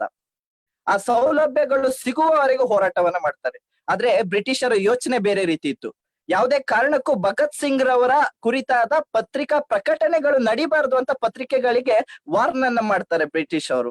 ಆದ್ರೆ ವಿಷಯ ಹೆಚ್ಚಾಗಿ ಪ್ರತಿದಿನದಂತೆ ಇವರ ವಿಚಾರಣೆ ನಡೀತಾ ಹೋದಂಗೆ ಬ್ರಿಟಿಷರ ಏನು ಆಸೆಯನ್ನು ಇಟ್ಕೊಂಡಿದ್ರು ಇವರ ಬಗ್ಗೆ ಯಾವುದೇ ರೀತಿಯಾಗಿ ಪ್ರಕಟ ಆಗ್ಬಾರ್ದು ಅಂತ. ಆದ್ರೆ ಭಗತ್ ಸಿಂಗ್ ಪ್ರತಿದಿನದ ಪತ್ರಿಕೆಯ ಪುಟಗಳಲ್ಲಿ ಸುದ್ದಿ ಆಗ್ತಾ ಹೋಗ್ತಾರೆ. ತದಾದ ನಂತರದಲ್ಲಿ ಇರ್ವಿನ್ ಒಪ್ಪಂದವನ್ನ ಗಾಂಧೀಜಿಯವರು ಇರ್ವಿನ್ ಜೊತೆ ಒಪ್ಪಂದವನ್ನ ಮಾಡ್ಕೊಳ್ಬೇಕಾಗಿರುತ್ತೆ. ಅವಾಗ ಎಲ್ಲರೂ ಸಹ ಹೇಳ್ತಾರೆ, ಇರ್ವಿನ್ ಒಪ್ಪಂದಕ್ಕೆ ನೀವೊಂದು ಬೇಡಿಕೆಯನ್ನ ಇಡಬೇಕು, ನಮ್ಮ ಸುಖದೇವ್ ರಾಜ್ಗುರು ಹಾಗೂ ಭಗತ್ ಸಿಂಗ್ ರವರನ್ನ ಬಿಡುಗಡೆ ಮಾಡೋದಿಕ್ಕೆ ನೀವು ಒತ್ತಾಯ ಮಾಡ್ಬೇಕು ಅಂತ.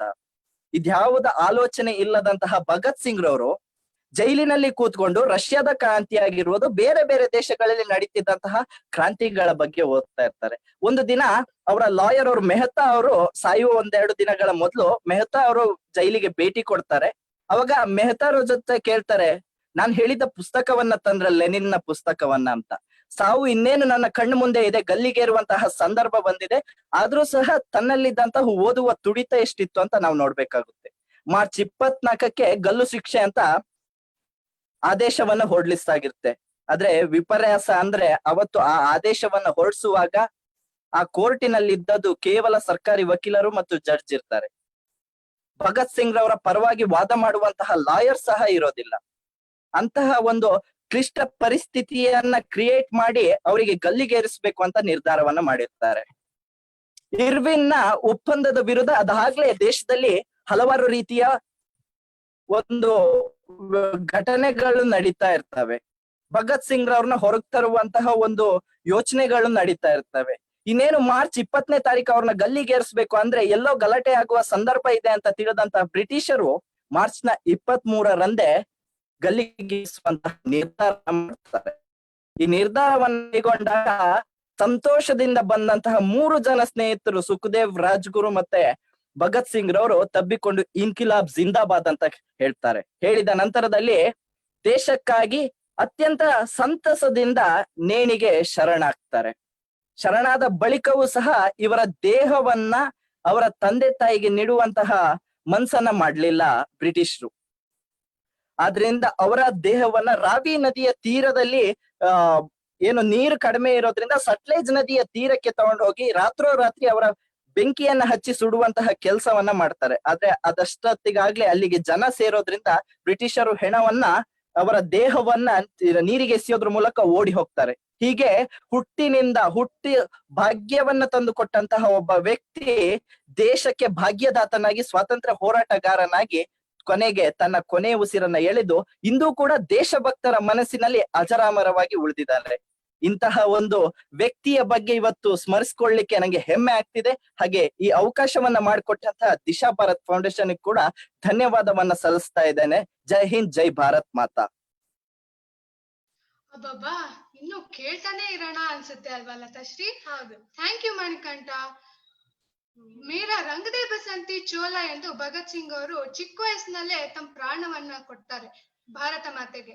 ಅಂತಹದ್ದೇ ದೇಶ ಪ್ರೇಮ ಇನ್ಯಾರಲ್ಲಿರುತ್ತೆ ಹೇಳು? ಇನ್ಯಾರಲ್ಲಿ? ನಮ್ನ ಕಾಯೋ ಸೈನಿಕರಲ್ಲಿರುತ್ತೆ. ಹೌದು, ಸೈನಿಕರಿಗಿರುತ್ತೆ. ಈಗ ನಮ್ ವಂದನ ಅವರು ನಮ್ಮ ಸೈನಿಕ ನಮ್ಮ ಹೆಮ್ಮೆ ಎಂಬ ವಿಷಯದ ಬಗ್ಗೆ ಮಾತನಾಡಕ್ ಬರ್ತಾ ಇದ್ದಾರೆ. ಅವ್ರನ್ನ ವೆಲ್ಕಮ್ ಮಾಡೋಣ. ವಂದನಾ ಅವರು AHRS ಕಾಲೇಜ್ ದಾವಣಗೆರೆಯಲ್ಲಿ ಡಿಪ್ಲೊಮಾ ಮಾಡ್ತಾ ಇದ್ದಾರೆ. ಅವ್ರ ಹಾಬೀಸ್ ಏನಂತ ಬಂದ್ರೆ ಅವ್ರ ಟೈಲರಿಂಗ್ ಮತ್ತೆ ಕತೆ ಹೇಳೋದ್ರಲ್ಲಿ ತುಂಬಾ ಚೆನ್ನಾಗಿದೆ. ಅವ್ರನ್ನ ವೆಲ್ಕಮ್ ಮಾಡೋಣ. Let's welcome Vandana.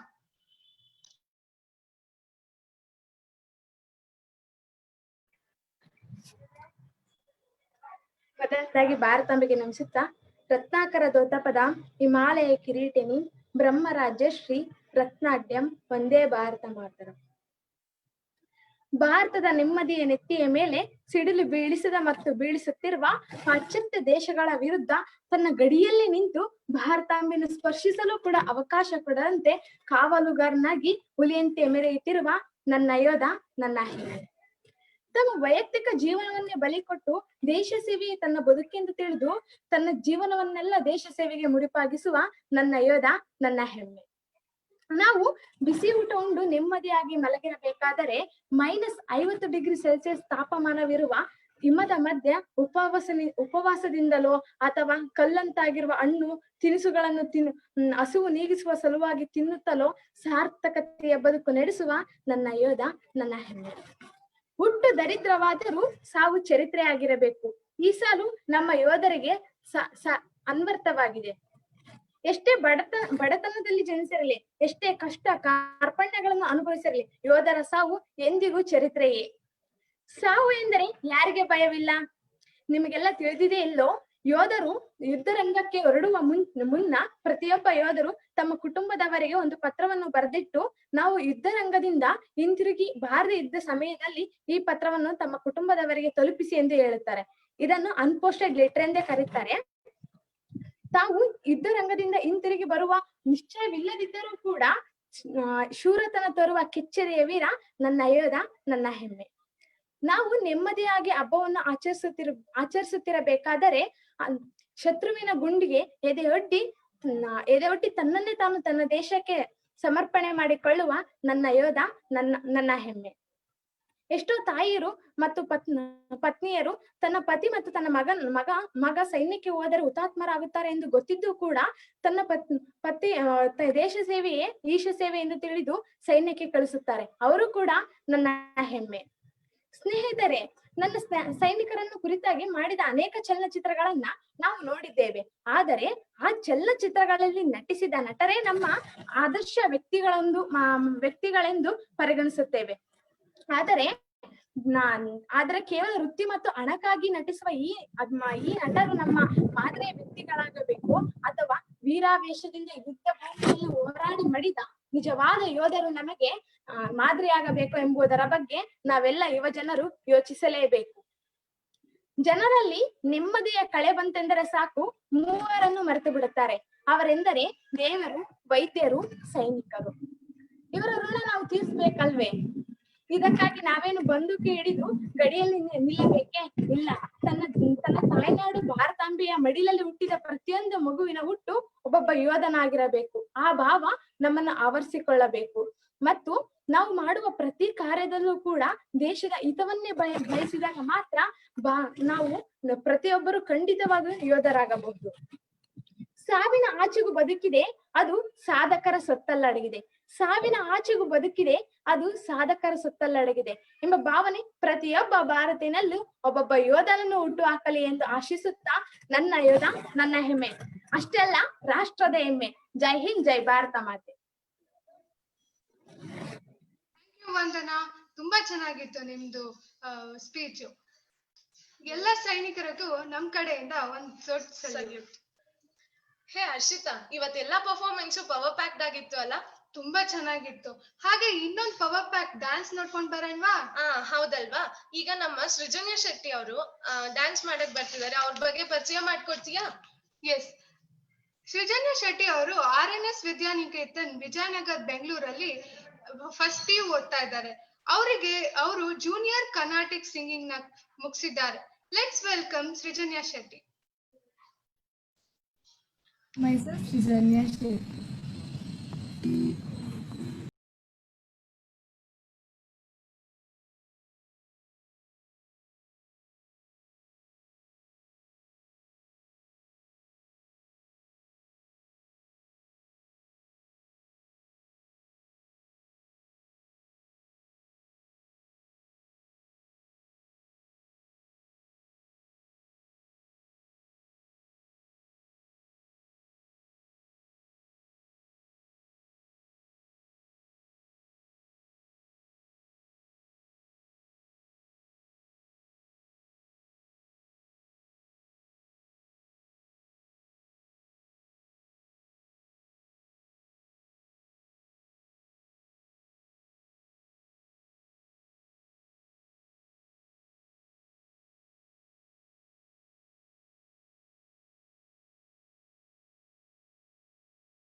I would like to thank Disha Bharat Foundation and its entire team for giving me an opportunity to showcase the vibrance of my Bharat through dance. A very happy Independence Day in advance. Jai Hind, Jai Bharat Mata. Lata, ಎಷ್ಟು ಸಖತ್ತಾಗಿತ್ತಲ್ವಾ ಇದು dance? ಹೌದು. Thank you Srijanya for the blissful performance. ಹೇ, ಭಗತ್ ಸಿಂಗ್ ಗಲ್ಲಿಗೇರ್ಸ್ಬೇಕಾದ್ರೆ ಅವ್ರ ತಾಯಿ ಬಂದು ಅವ್ರನ್ನ ನೋಡಿ ಅಳ್ತಾ ಇದ್ರು. ಯಾಕೆ ಗೊತ್ತಾ? ಯಾಕೆ ಅಂದ್ರೆ ಮಗನ್ನ ನೇಣಗ್ ಹಾಕ್ತಿದ್ದಾರೆ ಅಂತ ಬೇಜಾರಾಗಿರುತ್ತೆ ಅದಕ್ಕೆ. ಇಲ್ಲ, ಅವರು ಅದು ಭಗತ್ ಸಿಂಗ್ ಅವರು ನೇಣಿಗೆ ಹೋಗ್ತಾ ಇದ್ದಾರೆ ಅಂತ ಅಳ್ತಾ ಇರ್ಲಿಲ್ಲ. ಆದ್ರೆ ಅವರಿಗೆ ಇನ್ನೊಬ್ರು ಮಗ ಇರ್ಲಿಲ್ಲ ದೇಶ ಭಕ್ತಿಗೆ ಅಂತ ಹೇಳ್ತಾ ಇದ್ರು. ತಾಯಿ ಅಲ್ವಾ? ಹೌದು, ಅಂತ ತಾಯಿಯಿಂದಾನೇ ಇಂತ ನಮ್ ಫ್ರೀಡಮ್ ಫೈಟರ್ಸ್ ಮಕ್ಳು ಹುಟ್ಟಕ್ ಸಾಧ್ಯ. ಹಾಗಾಗಿ ಈ ಇನ್ನೊಬ್ರು ಅನ್ಸಿಂಗ್ ಹೀರೋ ಬಗ್ಗೆ ತಿಳ್ಕೊಳ್ಳೋಣ. ಅದಕ್ ತಿಳ್ಸಕ್ಕೆ ಭರತ್ ಭಟ್ಟ ಸರ್ ಬಂದಿದ್ದಾರೆ. ಇವರು Sir has finished his engineering graduate and worked in several IT firms for more than 15 years, volunteered at several organizations like Youth for Seva, Disha Bharat, Gram Vikasa and many more. Sir conducts Kannada online classes for non-Kannadigas. He has set up a library and a computer lab in rural government for the children welfare. Thank you, sir. Welcome you, sir. ನಮಸ್ತೆ. ರತ್ನಾಕರ ದೌತಪದಾಂ ಹಿಮಾಲಯ ಕಿರೀಟಿನಂ ಬ್ರಹ್ಮರಾಜರ್ಷಿ ರತ್ನಾಢ್ಯಾಂ ವಂದೇ ಭಾರತ ಮಾತರಂ. Facebook ಮುಖಾಂತರ ಇಂದಿನ ಕಾರ್ಯಕ್ರಮ ವೀಕ್ಷಿಸುತ್ತಿರುವ ನನ್ನ ನಲ್ಮೆಯ ಸ್ನೇಹಿತರೆ ಹಾಗೂ ಕಳೆದ 12 ದಿನಗಳಿಂದ ನಮ್ಮ ದೇಶದ 74ನೇ ಸ್ವಾತಂತ್ರ್ಯ ದಿನಾಚರಣೆಯನ್ನು ಅತ್ಯಂತ ಸಮಯೋಚಿತವಾಗಿ ಮತ್ತು ಅರ್ಥಗರ್ಭಿತವಾಗಿ ನಮ್ಮ ದೇಶದ ಬಗ್ಗೆ ಕಾಲೇಜ್ ವಿದ್ಯಾರ್ಥಿಗಳಿಗೆ ಹಲವಾರು ಕಾರ್ಯಕ್ರಮಗಳ ಮೂಲಕ ಆಯೋಜಿಸಿ ಸಾಯಂಕಾಲ ಶ್ರೇಷ್ಠ ವಾಗ್ಮಿಗಳಿಂದ ದೇಶ ಆಗು ಹೋಗುಗಳ ಬಗ್ಗೆ ಯುವಕರಲ್ಲಿ ದೇಶಭಕ್ತಿ ಮತ್ತು ಸ್ಫೂರ್ತಿಯನ್ನು ತುಂಬುತ್ತಿರುವ ದಿಶಾ ಸಂಸ್ಥೆಯ ಎಲ್ಲಾ ಸದಸ್ಯರಿಗೂ ನನ್ನ ನಮನಗಳು. ಇಂದು ನಾನು ಕ್ರಾಂತಿ ನೇತಾರ, ಧೀರ ಪತ್ರಕರ್ತ ಎಂದೇ ಹೆಸರುವಾಸಿಯಾಗಿದ್ದ ಒಂದೇ ಕೈ ಸೂಫಿ ಅಂಬಾ ಪ್ರಸಾದ್ ಅವರ ಸಾಧನೆ ಮತ್ತು ಅವರ ಕ್ರಾಂತಿಕಾರದ ಹೋರಾಟದ ಬಗ್ಗೆ ಸ್ವಲ್ಪ ತಿಳಿದುಕೊಳ್ಳೋಣ. ಇಂದು ಭಾರತೀಯ ಸ್ವಾತಂತ್ರ್ಯ ಸಂಗ್ರಾಮದ ಕ್ರಾಂತಿಕಾರಿಗಳು ಅಂದಾಗ ನಮಗೆಲ್ಲ ಜ್ಞಾಪಕ ಬರೋ ಹೆಸರುಗಳು ಅಂದ್ರೆ ರಾಮ್ ಪ್ರಸಾದ್ ಬಿಸ್ಮಿಲ್ ಆಗಿರ್ಬೋದು, ಮದನ್ ಲಾಲ್ ಧೋಂಗ್ರಾ, ಚಂದ್ರಶೇಖರ್ ಆಜಾದ್, ಭಗತ್ ಸಿಂಗ್ ಹಾಗೂ ಬಾಗಾ ಜತಿನ್. ಇವರ ಪಂಕ್ತಿಯಲ್ಲೇ ಮತ್ತೊಂದು ಹೆಸರು ನಾವು ಸೇರಿಸಿಕೊಳ್ಳಬೇಕು ಎಂದರೆ ಅವರೇ ಸೂಫಿ ಅಂಬಾ ಪ್ರಸಾದ್. ಈ 74ನೇ ಸ್ವಾತಂತ್ರ್ಯ ದಿನಾಚರಣೆ ಸಂದರ್ಭದಲ್ಲಿ ಇಂಥ ಅಸಂಖ್ಯ ಅದ್ವಿತೀಯರನ್ನು ನೆನೆಸಿಕೊಳ್ಳುವುದು ನಮ್ಮ ಆದ್ಯ ಕರ್ತವ್ಯ. ಇಂದು ಅವರ ಜೀವನ ಕಥೆಯನ್ನು ತಿಳಿಯೋಣ. ತದನಂತರ ನಮ್ಮ ಸ್ನೇಹಿತರು ಹಾಗೂ ಬಂಧುಗಳ ಜೊತೆ ಇದನ್ನು ಹಂಚಿಕೊಳ್ಳೋಣ. ಆ ಕಾಲದಲ್ಲಿ ಒಂದು ವಾಡಿಕೆ ಇತ್ತಂತೆ, ಸೂಫಿ ಅಂಬಾ ಪ್ರಸಾದ್ ಒಮ್ಮೆ ಏನಾದ್ರು ಕೆಂಗಣ್ಣು ಬಿಟ್ಟರೆ ಬ್ರಿಟಿಷ್ ಅಧಿಕಾರಿಗಳು ಗಡಗಡ ಅಂತ ನಡುಗ್ತಾ ಇದ್ರಂತೆ. ಅವರ ಲೇಖನದ ಮೂಲಕ ಗರ್ಜಿಸಿದರೆ ಬ್ರಿಟಿಷ್ ಸಾಮ್ರಾಜ್ಯಶಾಹಿ ಅಧಿಕಾರಿಗಳು ನಡುಗುತ್ತಾ ಓಡಿ ಹೋಗುತ್ತಿದ್ರಂತೆ. ಆ ತರ ವಾಡಿಕೆ ಅಂದ್ರೆ ಅವರ ಸಾಧನೆ ಆ ಮಟ್ಟದಲ್ಲಿತ್ತು. ಆ ಕ್ರಾಂತಿಕಾರದ ಹೋರಾಟದಲ್ಲಿ ಅವರ ಕಾರ್ಯಗಳು ಬಹಳ ಅಪರಿಮಿತವಾಗಿದ್ದಂತ ಕಾಲಗಳು. ಇಂಥ ಅಸಾಮಾನ್ಯ ಹೋರಾಟಗಾರರಿಗೆ ಜನ್ಮವೆತ್ತ ಭಾರತ ಮಾತೆಯೇ ಧನ್ಯ. ಸೂಫಿ ಅಂಬಾ ಪ್ರಸಾದ್ ಅವರು 1800 ಭಾರತದ ಪ್ರಥಮ ಸ್ವಾತಂತ್ರ್ಯ ಸಂಗ್ರಾಮ 1857. ಅದನ್ನು ದಮನ ಮಾಡಿದ ಬ್ರಿಟಿಷರ ನಂತರದ ಕಾಲ ಅಂದರೆ 1858ನೇ ಇಸವಿಯಲ್ಲಿ ಅವರು ಜನ್ಮ ತಾಳಿದರು. ಆಗಿನ್ನೂ ತಾತ್ಯಾ ಟೋಪೆ ಸಿಕ್ಕಿ ಬಿದ್ದಿರಲಿಲ್ಲ, ಭೂಗತನಾಗಿ ಸಂಚರಿಸುತ್ತಿದ್ದ ಸಮಯ. ಇಂತಹ ಸಂದರ್ಭದಲ್ಲಿ ಅಂದರೆ 1858ರಲ್ಲಿ ಉತ್ತರದ ಪ್ರದೇಶದ ಮೊರಾದಾಬಾದ್ ಅಂತ ಊರಿನಲ್ಲಿ ಅವರು ಜನಿಸಿದರು. ಇವರ ತಂದೆಯ ಹೆಸರು ಗೋವಿಂದ್ ಪ್ರಸಾದ್ ಭಟ್ನಾಗರ್. ಇವರು ಆಗಿನ ಕಾಲದ ಆರ್ಯ ಸಮಾಜ ಹಾಗೆ ಇನ್ನು ಗರಿಗೆದರುತ್ತಿದ್ದ ಸಮಯ ಅವರು ಈ ಆರ್ಯ ಸಮಾಜದ ಕಾರ್ಯಗಳಲ್ಲಿ ತೊಡಗಿಸಿಕೊಂಡರು. ಆ ಗೋವಿಂದ ಪ್ರಸಾದ್ ಅವರ ಆರ್ಯ ಸಮಾಜದ ಪ್ರಭಾವಕ್ಕೊಳಗಾಗಿ ಮನೆಯಲ್ಲಿ ಹವನ ವೇದ ಪಠಣಗಳು ನಡೆಯುತ್ತಿತ್ತು. ಈ ವಾತಾವರಣದಲ್ಲಿ ಬಾಲ್ಯವನ್ನು ಕಳೆದ ಅಂಬಾ ಪ್ರಸಾದ್ ಅವರು ಪ್ರಾಥಮಿಕ ಶಿಕ್ಷಣವನ್ನು ಮೊರಾದಾಬಾದ್ ನಲ್ಲಿ ಮುಗಿಸಿ ತದನಂತರ ಹೈಸ್ಕೂಲ್ ಶಿಕ್ಷಣಕ್ಕಾಗಿ ರಾಯ್ಬರೇಲಿ ಸಮೀಪದ ರಾಯ್ಬರೇಲಿ ಹತ್ರ ಹೋಗುತ್ತಾರೆ. ತದನಂತರ FA ಪರೀಕ್ಷೆಯನ್ನು ಮುಗಿಸುತ್ತಾರೆ. ಇದಾದ ನಂತರ ಅವರು ಕಾನೂನು ಪದವಿಯನ್ನು ಮುಗಿಸುತ್ತಾರೆ. ನಾವು ಅಂಬಾ ಪ್ರಸಾದ್ ಅವರನ್ನು ನೋಡಿದಾಗ ಸ್ವಲ್ಪ ಕುಳ್ಳಗಿನ ಶರೀರ ತರ ಕಾಣಿಸ್ತಾರೆ, ಬಟ್ ಅವರ ಸಾಧನೆ ಮಾತ್ರ ಬಹಳ ಅಪರಿಮಿತ. ಚಿಕ್ಕ ವಯಸ್ಸಿನಲ್ಲಿ ಅವರಿಗೆ ಹಾಸ್ಯ ಪ್ರಜ್ಞೆ ಬಹಳ ಇತ್ತು. ನಾವೆಲ್ಲ ಅಂಬಾ ಪ್ರಸಾದ್ ಅಂದಾಗ ಅವ್ರಿಗೆ ಒಂದೇ ಕೈ ಅಂತ ಎಲ್ಲರೂ ಹೇಳೋದು. ಅವರು ಎಲ್ಲರೂ ಅನುಕಂಪ ತೋರಿಸ್ತಾ ಇದ್ರು. ಅವ್ರ ಸ್ನೇಹಿತರಾಗಿರ್ಲಿ ಅಥವಾ ಅವರ ಟೀಚರ್ಗಳಾಗಿದ್ರೆ ಅವ್ರು ಯಾವಾಗಲೂ ಅವ್ರ ಬಗ್ಗೆ ಒಂದು ಅನುಕಂಪದ ಮಾತುಗಳನ್ನ ಹೇಳ್ತಾ ಇದ್ರು. ಲಘುವಾಗಿತ್ತು. ಒಬ್ಬ ಯಾರೋ ಕೇಳ್ದ, ಅಯ್ಯೋ ನಿನ್ ಒಂದ್ ಕೈ ಇಲ್ವಲ್ಲಪ್ಪ, ಹೇಗಪ್ಪ ಜೀವನ ನಡೆಸ್ತಾ ನೀನ್ ಇವಾಗ ಬಲಗೈಯೇ ಇಲ್ಲ, ಬರೆಯೋದು ಹೇಗೆ ನೀನ್ ಇವೆಲ್ಲ ಅಂತ ಹೇಳ್ತಾ ಇದ್ರು. ಆದ್ರೆ ಅಂಬಾ ಪ್ರಸಾದ್ ಇದ್ರ ಬಗ್ಗೆ ಯಾವತ್ತೂ ಅದ್ರ ಬಗ್ಗೆ ಯೋಚನೆ ಮಾಡ್ತಾ ಇರ್ಲಿಲ್ಲ. ಅವ್ರು ಹೇಳ್ತಾ ಇದ್ರು ಬಲಗೈ ಇರೋತನ ನಂತರ ಎಡಗೈ ಇದೆ. ಆಮೇಲೆ ಇನ್ನೊಂದು ಅವ್ರ ವಿಷಯ ಹೇಳ್ತಾ ಇದ್ರು, ನಾನು ಹಿಂದಿನ ಜನ್ಮದಲ್ಲಿ ಅಂದರೆ 1857ರ ಭಾರತದ ಪ್ರಥಮ ಸ್ವಾತಂತ್ರ್ಯ ಸಂಗ್ರಾಮದಲ್ಲಿ ನಾನು ಭಾರತದ ಸೈನಿಕನಾಗಿದ್ದೆ. ಆ ಸೈನಿಕನಾಗಿದ್ದಾಗ ಬ್ರಿಟಿಷರ ವಿರುದ್ಧ ಹೋರಾಡುವಾಗ ಅವರು ನನ್ನ ಬಲಗೈಯನ್ನು ತೆಗೆದರು. ಆ ಬಲಗೈಯ ತೆಗೆದಾಗ ಅದೇ ಸಮಯದಲ್ಲಿ ನನ್ನ ಪ್ರಾಣವನ್ನು ನಾನು ದೇಶಕ್ಕಾಗಿ ಸಮರ್ಪಿಸಿದೆ. ಆದ್ರೆ ನಾನು ತಿರ್ಗಾ ದೇವರು ನನಗೆ ಪುನರ್ಜನ್ಮ ಕೊಟ್ಟಾಗ 1858ರಲ್ಲಿ ಕೈ ಜೋಡಿಸಲು ಭಗವಂತ ಮರೆತ. ಅಂದ್ರೆ ತನ್ನಲ್ಲಿ ಅಂಗವೈಕಲ್ಯತೆ ಏನೇ ಇದ್ರೂನು ಅವರು ಯಾವತ್ತೂ ಅದನ್ನ ಹೊರಗಡೆ ತೋರಿಸ್ಕೊಳ್ಳಿಲ್ಲ. ಆ ಅಂಗವೈಕಲ್ಯತೆ ಅದನ್ನ ಬಿಟ್ಟು ಅವರ ಸಾಧನೆ ಅಂದ್ರೆ ಚಿಕ್ಕ ವಯಸ್ಸಿನಿಂದ ಅವ್ರಿಗೊಂದು ಗುರಿ ಇತ್ತು. ನಾನು ದೇಶಕ್ಕೋಗಿ ನನ್ನ ಜೀವನ ಸಮರ್ಪಿಸ್ತೀನಿ, ದೇಶದ ಸ್ವಾತಂತ್ರ್ಯಕ್ಕೋಸ್ಕರ ನಾನು ಹೋರಾಡ್ತೀನಿ. ಈ ಭಾವನೆ ಚಿಕ್ಕ ವಯಸ್ಸಿನಿಂದನೂ ಅವರಲ್ಲಿ ಉಳಿದಿತ್ತು. ಈ ಕಾರಣದಿಂದನೇ ತಮ್ಮಲ್ಲಿ ಏನೇ ದೌರ್ಬಲ್ಯಗಳಿದ್ರೂ ಅವನ್ನೆಲ್ಲ ಮರೆಮಾಚಿ ತಮ್ಮಲ್ಲಿ ಏನು ಪಾಸಿಟಿವ್ಸ್ ಅಂದ್ರೆ ತಾನು ಏನು ಸಾಧಿಸ್ಬೇಕು, ತನಗೇನು ಗುರಿ ಇದೆ ಆ ಗುರಿ ಕಡೆ ಅವರ ಲಕ್ಷ್ಯ ಯಾವತ್ತೂ ಇತ್ತು. ಇದಾದ ನಂತರ ಅವರು ನಾನು ಹೇಳ್ದಂಗೆ ನಾವು ಅಷ್ಟೇ ಮುಂದಿನ ಕಾಲದಲ್ಲಿ ನಾವು ಏನೇ ವಿದ್ಯಾರ್ಥಿಗಳಾಗಿದ್ರು ನಮ್ಮಲ್ಲಿ ಎಲ್ಲರದ್ರೂ ಯಾವುದೋ ಒಂದು ದೌರ್ಬಲ್ಯಗಳಿರ್ಬೋದು. ಆ ದೌರ್ಬಲ್ಯಗಳನ್ನ ನಾವು ಮರೆಮಾಚಿಬಿಟ್ಟು ನಮ್ಮಲ್ಲಿ ಏನ್ ಪಾಸಿಟಿವ್ಸ್, ನಮ್ಮಲ್ಲಿ ಯಾವ ವಿಷಯದಲ್ಲಿ ನಾವು ತುಂಬಾ ಚೆನ್ನಾಗಿದ್ದೀವಿ ಅದ್ರ ಬಗ್ಗೆ ಕಾನ್ಸಂಟ್ರೇಟ್ ಮಾಡಿದ್ರೆ ಖಂಡಿತವಾಗೂ ನಾವು ಜೀವನದ ಸಾಧನೆಯನ್ನು ಅಂಬಾ ಪ್ರಸಾದ್ ಅವರ ದಾರಿಯಲ್ಲೇ ತುಳಿಯಬಹುದು. ಇದಾದ ನಂತರ ಕಾನೂನು ಪರೀಕ್ಷೆಯಲ್ಲಿ ಅವರು ಉತ್ತೀರ್ಣರಾಗ್ತಾರೆ. ಬಟ್ ಆದ್ರೆ ಅವರು ವಕೀಲ ವೃತ್ತಿಯನ್ನು ಅವರು ಚೂಸ್ ಮಾಡಲ್ಲ. ಅವ್ರಿಗೆ ದೇಶದ ಬಗ್ಗೆ ಜನರಲ್ಲಿ ಈ ಬ್ರಿಟಿಷ್ ಸಾಮ್ರಾಜ್ಯಶಾಹಿಯ ಅವರ ವಿರೋಧಿ ಸಾಹಿತ್ಯವನ್ನು ಅಂದ್ರೆ ಪತ್ರಿಕಾದ್ಯಮದ ಮೂಲಕ ಜನರಿಗೆ ಬ್ರಿಟಿಷರ ಅನೀತಿಗಳಾಗಿರ್ಬೋದು, ಅವರ ಪಾಲಿಸಿಗಳು ಅಂದ್ರೆ ಅವರ ಕಾನೂನುಗಳು ಜನರಿಗೆ ಯಾವ ರೀತಿ ಮಾರಕವಾಗ್ತಾ ಇದೆ ಅಂತ ಅಂದ್ಬಿಟ್ಟು ಇದನ್ನು ತಲುಪಿಸ್ಬೇಕು. ಇದರ ಸಂಘಟನಾ ಚಾತುರ್ಯ. ಸೊ ಪತ್ರಕರ್ತನಿಗೆ ತನ್ನ ಲೇಖನಗಳ ಮೂಲಕ ಜನರಿಗೆ ಮನವರಿಕೆ ಮಾಡಿಕೊಡಬೇಕು, ಅದರ ಜೊತೆ ಸಂಘಟನೆ ಅಂದ್ರೆ ಜನರನ್ನು ಸೇರಿಸ್ಬೇಕು, ಈ ಭಾರತ ಬ್ರಿಟಿಷರನ್ನು ತೊಲಗಿಸ್ಬೇಕು ಅಂತ ಆ ಭಾವನೆಯಿಂದ ಅವರು ಮುಂದೆ ಅವರು ಲಾಯರ್ ಏನಪ್ಪ ಕೆಲಸದಕ್ಕೆ ಜಾಯ್ನ್ ಆಗಲ್ಲ. ಆದ್ರೆ ಅವರು ಪತ್ರಿಕಾದ್ಯಮಕ್ಕೆ ಪದಾರ್ಪಣೆ ಮಾಡ್ತಾರೆ. ಅಪೂರ್ವ ಕ್ರಾಂತಿಕಾರಿಯಾದ ಇವರು 1888ರಲ್ಲಿ ತಮ್ಮ ಪತ್ರಿಕೆಗಳನ್ನು ತಮ್ಮದೇ ಆದ ಪತ್ರಿಕೆಗಳನ್ನು ಅವರು ಸ್ಟಾರ್ಟ್ ಮಾಡ್ತಾರೆ. ಮೊದಲನೇದಾಗಿ 1887ನೇ ಇಸ್ವಿಯಲ್ಲಿ ಅವರು ಸಿತಾರೆ ಹೇ ಹಿಂದ್ ಅಂತ ಅಂದ್ಬಿಟ್ಟು ಪತ್ರಿಕೆಯನ್ನು ಸ್ಟಾರ್ಟ್ ಮಾಡ್ತಾರೆ.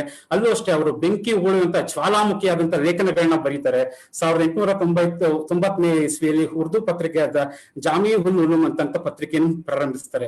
ಈ ಪತ್ರಿಕೆಗಳ ಮೂಲಕ ಬ್ರಿಟಿಷ್ ಸರ್ಕಾರದ ದುರಾಡಳಿತವಾಗಿರ್ಲಿ ಅಥವಾ ಬ್ರಿಟಿಷ್ ಸರ್ಕಾರ ಗಳು ಯಾವುದು ದೇಶ ಜನರಿಗೆ ಮಾರಕವಾಗಿತ್ತು ಅದ್ರ ಬಗ್ಗೆ ಜನರಿಗೆ ಮನವರಿಕೆ ಮಾಡ್ಕೊಡ್ತಾ ಇರ್ತಾರೆ. ಬ್ರಿಟಿಷರು ಸುಮ್ಮನೆ ಕೂತ್ಕೊಳ್ತಾ ಇರಲಿಲ್ಲ, ಏನಿದು ಈ ತರ ಯಾರೋ ಒಬ್ಬ ಕ್ರಾಂತಿಕಾರಕ ಬಂದ್ಬಿಟ್ಟು ಜನರನ್ನ ದಂಗೆಸ್ತಾ ಇದ್ದಾನೆ ಅಂತ ಅಂದ್ಬಿಟ್ಟು ಅಂತ ಬಹಳ ಸತಿ ಇವರಿಗೆ ಎಚ್ಚರಿಕೆ ಕೊಡ್ತಾರೆ. ಆದ್ರೆ ಇವ್ರು ಯಾವುದಕ್ಕೂ ತಲೆ ಕೆಡಿಸ್ಕೊಳ್ಳಲ್ಲ.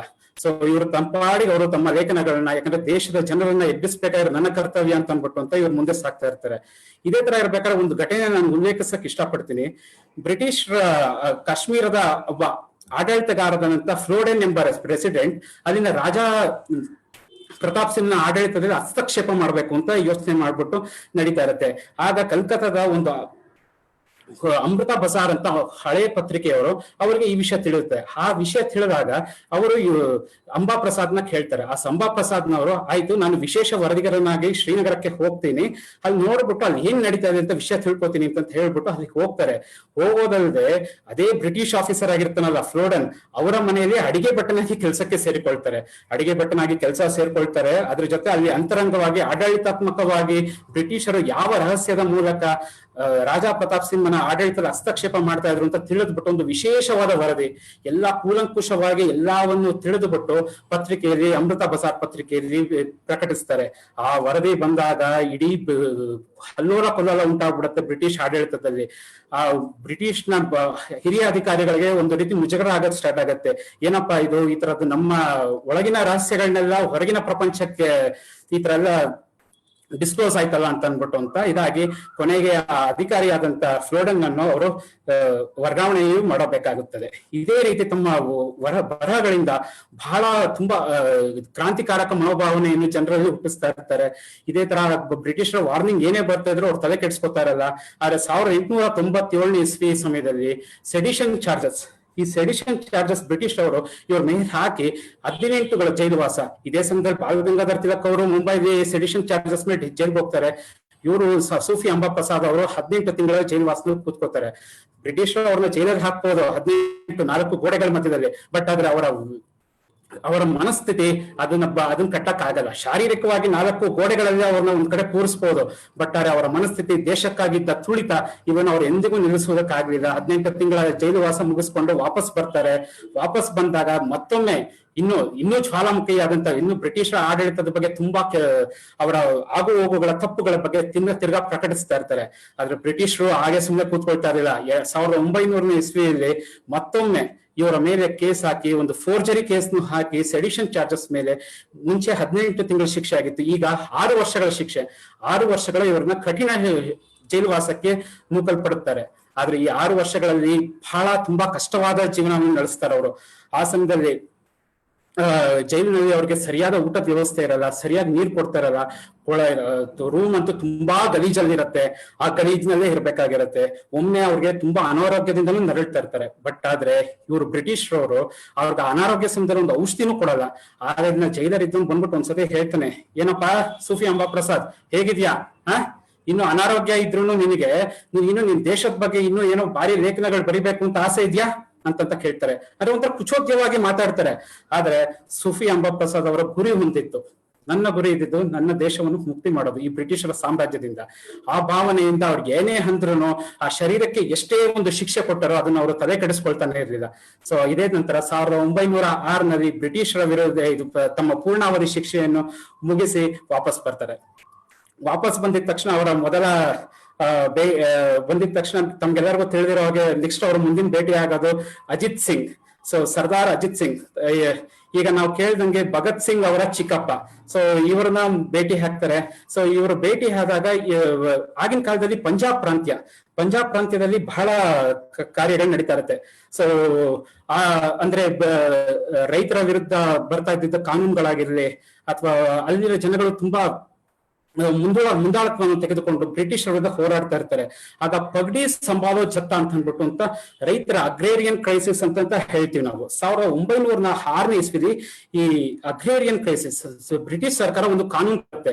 ಏನು ಅಂದ್ರೆ, ಇವಾಗ ಯಾರದೇ ಒಬ್ರು ಭೂಮಿ ಇತ್ತು ಅಂತಂದ್ರೆ ಆ ಭೂಮಿ ಅವರಿಗೆ ಮಕ್ಕಳುಗಳಿಲ್ದೇ ಇತ್ತು ಅಂದ್ರೆ ಅದು ನಾವು ಬ್ರಿಟಿಷ್ ಸರ್ಕಾರಕ್ಕೆ ಕೊಡ್ಬೇಕು ಅಂತ ಅನ್ಬಿಟ್ಟು ಅಂತ. ಅವ್ರೇನಾದ್ರು ತೀರ್ಕೊಂತು ಅಂದ್ರೆ ಆ ಭೂಮಿನ ನಾವು ಬ್ರಿಟಿಷ್ ಸರ್ಕಾರ ಕೊಡ್ಬೇಕು ಅಂತ ಅನ್ಬಿಟ್ಟು ಅಂತ. ಭೂಮಿ ಕಬಳಿಕೆ ಸ್ಟಾರ್ಟ್ ಆಗತ್ತೆ. ಇದಾದ ನಂತರ ರೈತರ ಇವಾಗ ಏನೇ ಬೆಳೆದಿದ್ರು ಆ ಬೆಳೆಯನ್ನ ಸರ್ಕಾರನೇ ನಿರ್ಧರಿಸುತ್ತದೆ. ಇವ್ರು ಏನ್ ಬೆಳೆದಿದಾರೋ ಈಗ ರೈತರಿಗೆ ಏನೋ ಅವಕಾಶ ಇರಲ್ಲ, ಅದನ್ನ ಎಷ್ಟು ಅಂತ ಅನ್ಬಿಟ್ಟು ನಾನು ರೈತರ ದರ ನಿಗದಿ ಮಾಡೋದು. ಇದಕ್ಕೋಸ್ಕರ ಇದು ಪಂಜಾಬ್ ಪ್ರಾಂತ್ಯದಲ್ಲಿ ಬಹಳ ಇದು ಗಲಾಟೆ ನಡೀತಾ ಇರುತ್ತೆ. ಈ ಸಂದರ್ಭದಲ್ಲಿ ಅಜಿತ್ ಸಿಂಗ್ ಅವ್ರ ಜೊತೆ ಸೇರ್ಕೊಂಡು ಭಾರತ್ ಮಾತಾ ಅಂತ ಒಂದು ಆರ್ಗನೈಸೇಷನ್ ಮಾಡ್ತಾರೆ. ಸೊ ಈ ಆರ್ಗನೈಸೇಷನ್ ಮೂಲಕ ಸಂಘಟನೆಯಲ್ಲಿ ಅಂದ್ರೆ ಜನರಿಗೆ ತಿಳಿ ಹೇಳಕ್ ಸ್ಟಾರ್ಟ್ ಮಾಡಿದ್ರು. ಈ ಪಾಲಿಸಿ ಬಂತು ನಮ್ಗೆ ಎಷ್ಟು ಮಾರಕವಾಗಿದೆ, ನಮ್ಗೆ ಏನೇನ್ ತೊಂದರೆಗಳಿದೆ ಅಂತ ಅನ್ಬಿಟ್ಟು ಅಂತ. ಈ ಕಡೆ ಅಜಿತ್ ಸಿಂಗ್ ಅವರು ಸಂಘಟನೆ ಅಂದ್ರೆ ಜನರುಗಳನ್ನೆಲ್ಲ ಸೇರ್ಸೋದು, ಮತ್ತು ಅಂಬಾ ಪ್ರಸಾದ್ ಅವರ ಲೇಖನಗಳು, ಈ ಲೇಖನಗಳಿಂದ ತಮ್ಮ ಪೆನ್ನಿಗಿಂತ ಏನಪ್ಪಾ ಕಡ್ದೆಗಿಂತ ಲೇಖನಿಗೆ ಮೇಲು ಅಂದಂಗೆ ಅವರ ತಮ್ಮ ಲೇಖನಗಳಿಂದ ಬಹಳ ಜನರನ್ನು ಒಟ್ಟಿಗೆ ಸೇರಿಸಿ ಒಂದು ಬ್ರಿಟಿಷರೇ ಒಂದು ಭಯವನ್ನು ಹುಟ್ಟಿಸ್ತಾರೆ. ಓಕೆ, ಇಷ್ಟು ಜನರ ಸೇರ್ತಾ ಇದ್ದಾರೆ ಅಂತ ಅನ್ಬಿಟ್ಟು ಅಂತ. ಇದೇ ಸಮಯದಲ್ಲಿ ಆ ಬ್ರಿಟಿಷರಿದ್ದ ಸೈನಿಕರು ಅಂದ್ರೆ ನಮ್ಮ ದೇಶದವರೇ, ಸೊ ಅವ್ರಿಗೂ ಒಂಥರ ಅನ್ಸುತ್ತೆ, ಏನಿದು ಈ ಪಾಲಿಸಿ ಈ ತರ ತರ್ತಾ ಇದಾರಲ್ಲ, ನಮಗೂ ಇಂಪ್ಯಾಕ್ಟ್ ಆಗತ್ತಲ್ಲ ಅಂತ ಅನ್ಬಿಟ್ಟು ಅಂತ ಬ್ರಿಟಿಷ್ ಸೈನಿಕರಲ್ಲೂ ದಂಗೆ ಒಯ್ದಳಕ್ ಸ್ಟಾರ್ಟ್ ಮಾಡ್ತಾರೆ. ಅವರು ಪ್ರತಿಭಟನೆಯಲ್ಲಿ ಪಾಲ್ಗೊಳ್ಳಕ್ ಸ್ಟಾರ್ಟ್ ಮಾಡ್ತಾರೆ. ಇದನ್ನು ಮನಗಂಡ ಬ್ರಿಟಿಷ್ ಸರ್ಕಾರ, ಇವಾಗ ನಾವೇನಾದ್ರು ಇದೇ ತರ ಅಗ್ರೇರಿಯನ್ ಕ್ರೈಸಿಸ್ ಈ ಬಿಲ್ ಜೊತೆ ನಾವು ಮುಂದೆ ಹೋಯ್ತು ಅಂದ್ರೆ ನಮ್ಗೆ ತುಂಬಾ ತೊಂದರೆಗಳಿದೆ ಈ ಪಂಜಾಬ್ ಪ್ರಾಂತ್ಯದಲ್ಲಿ, ನಾವು ಈ ಸಮಯದಲ್ಲಿ ಇದನ್ನ ನಿಲ್ಸೋಣ ಅಂತ ಅನ್ಬಿಟ್ಟು ಅಂತ ಆ ಬಿಲ್ ಏನ್ ಪಾಸ್ ಮಾಡಿರ್ತಾರೋ ಅಗ್ರೇರಿಯನ್ ಬಿಲ್ ಅದನ್ನ ಅವರು ವಾಪಸ್ ತೆಗೆದುಕೊಳ್ತಾರೆ ಸರ್ಕಾರದವರು. ಅವಾಗ ಇದು ಒಂದು ಆ ಮಟ್ಟಿಗೆ ಒಂದು ನಮ್ಮ ಹೋರಾಟಕ್ಕೆ, ಅಂಬಾ ಪ್ರಸಾದ್ ಆಗಿರ್ಲಿ ಅಥವಾ ಅಜಿತ್ ಸಿಂಗ್ ಇವರ ಹೋರಾಟಕ್ಕೆ ಒಂದು ಸಂದ ಜಯವಾಗಿರುತ್ತದೆ. ಈ ಹೋರಾಟ ಆದ್ರೆ ಬ್ರಿಟಿಷ್ನವರು ಅವ್ರಿಗೆ ಒಂದು ತಿಳಿದಿರತ್ತೆ, ಈ ಹೋರಾಟಕ್ಕೆ ಮೂಲ ಕಾರಣ ಯಾರು ಅಂದ್ರೆ ಅಂಬಾ ಪ್ರಸಾದ್ ಮತ್ತು ಅಜಿತ್ ಸಿಂಗ್ ಹಾಗೂ ಲಾಲಾ ಲಜಪತ್ ರಾಯ್. ಈ ಅಗ್ರೇರಿಯನ್ ಕ್ರೈಸಿಸ್ ಅಲ್ಲಿ ಪಂಜಾಬ್ ನಲ್ಲಿ ಮಾಡ್ತಾ ಇದ್ದಿದ್ದು 1907ನೇ ಇಸ್ವಿಲಿ ಅಜಿತ್ ಸಿಂಗ್ ಮತ್ತು ಲಾಲಾ ಲಜಪತ್ ರಾಯ್ ಅವರು ಬಂಧಿಸ್ಬಿಟ್ಟು ಅವ್ರನ್ನ ನೇಪಾಳ್ನಲ್ಲಿ ಅವ್ರನ್ನ ಬಂದಿಡಲಾಗುತ್ತದೆ.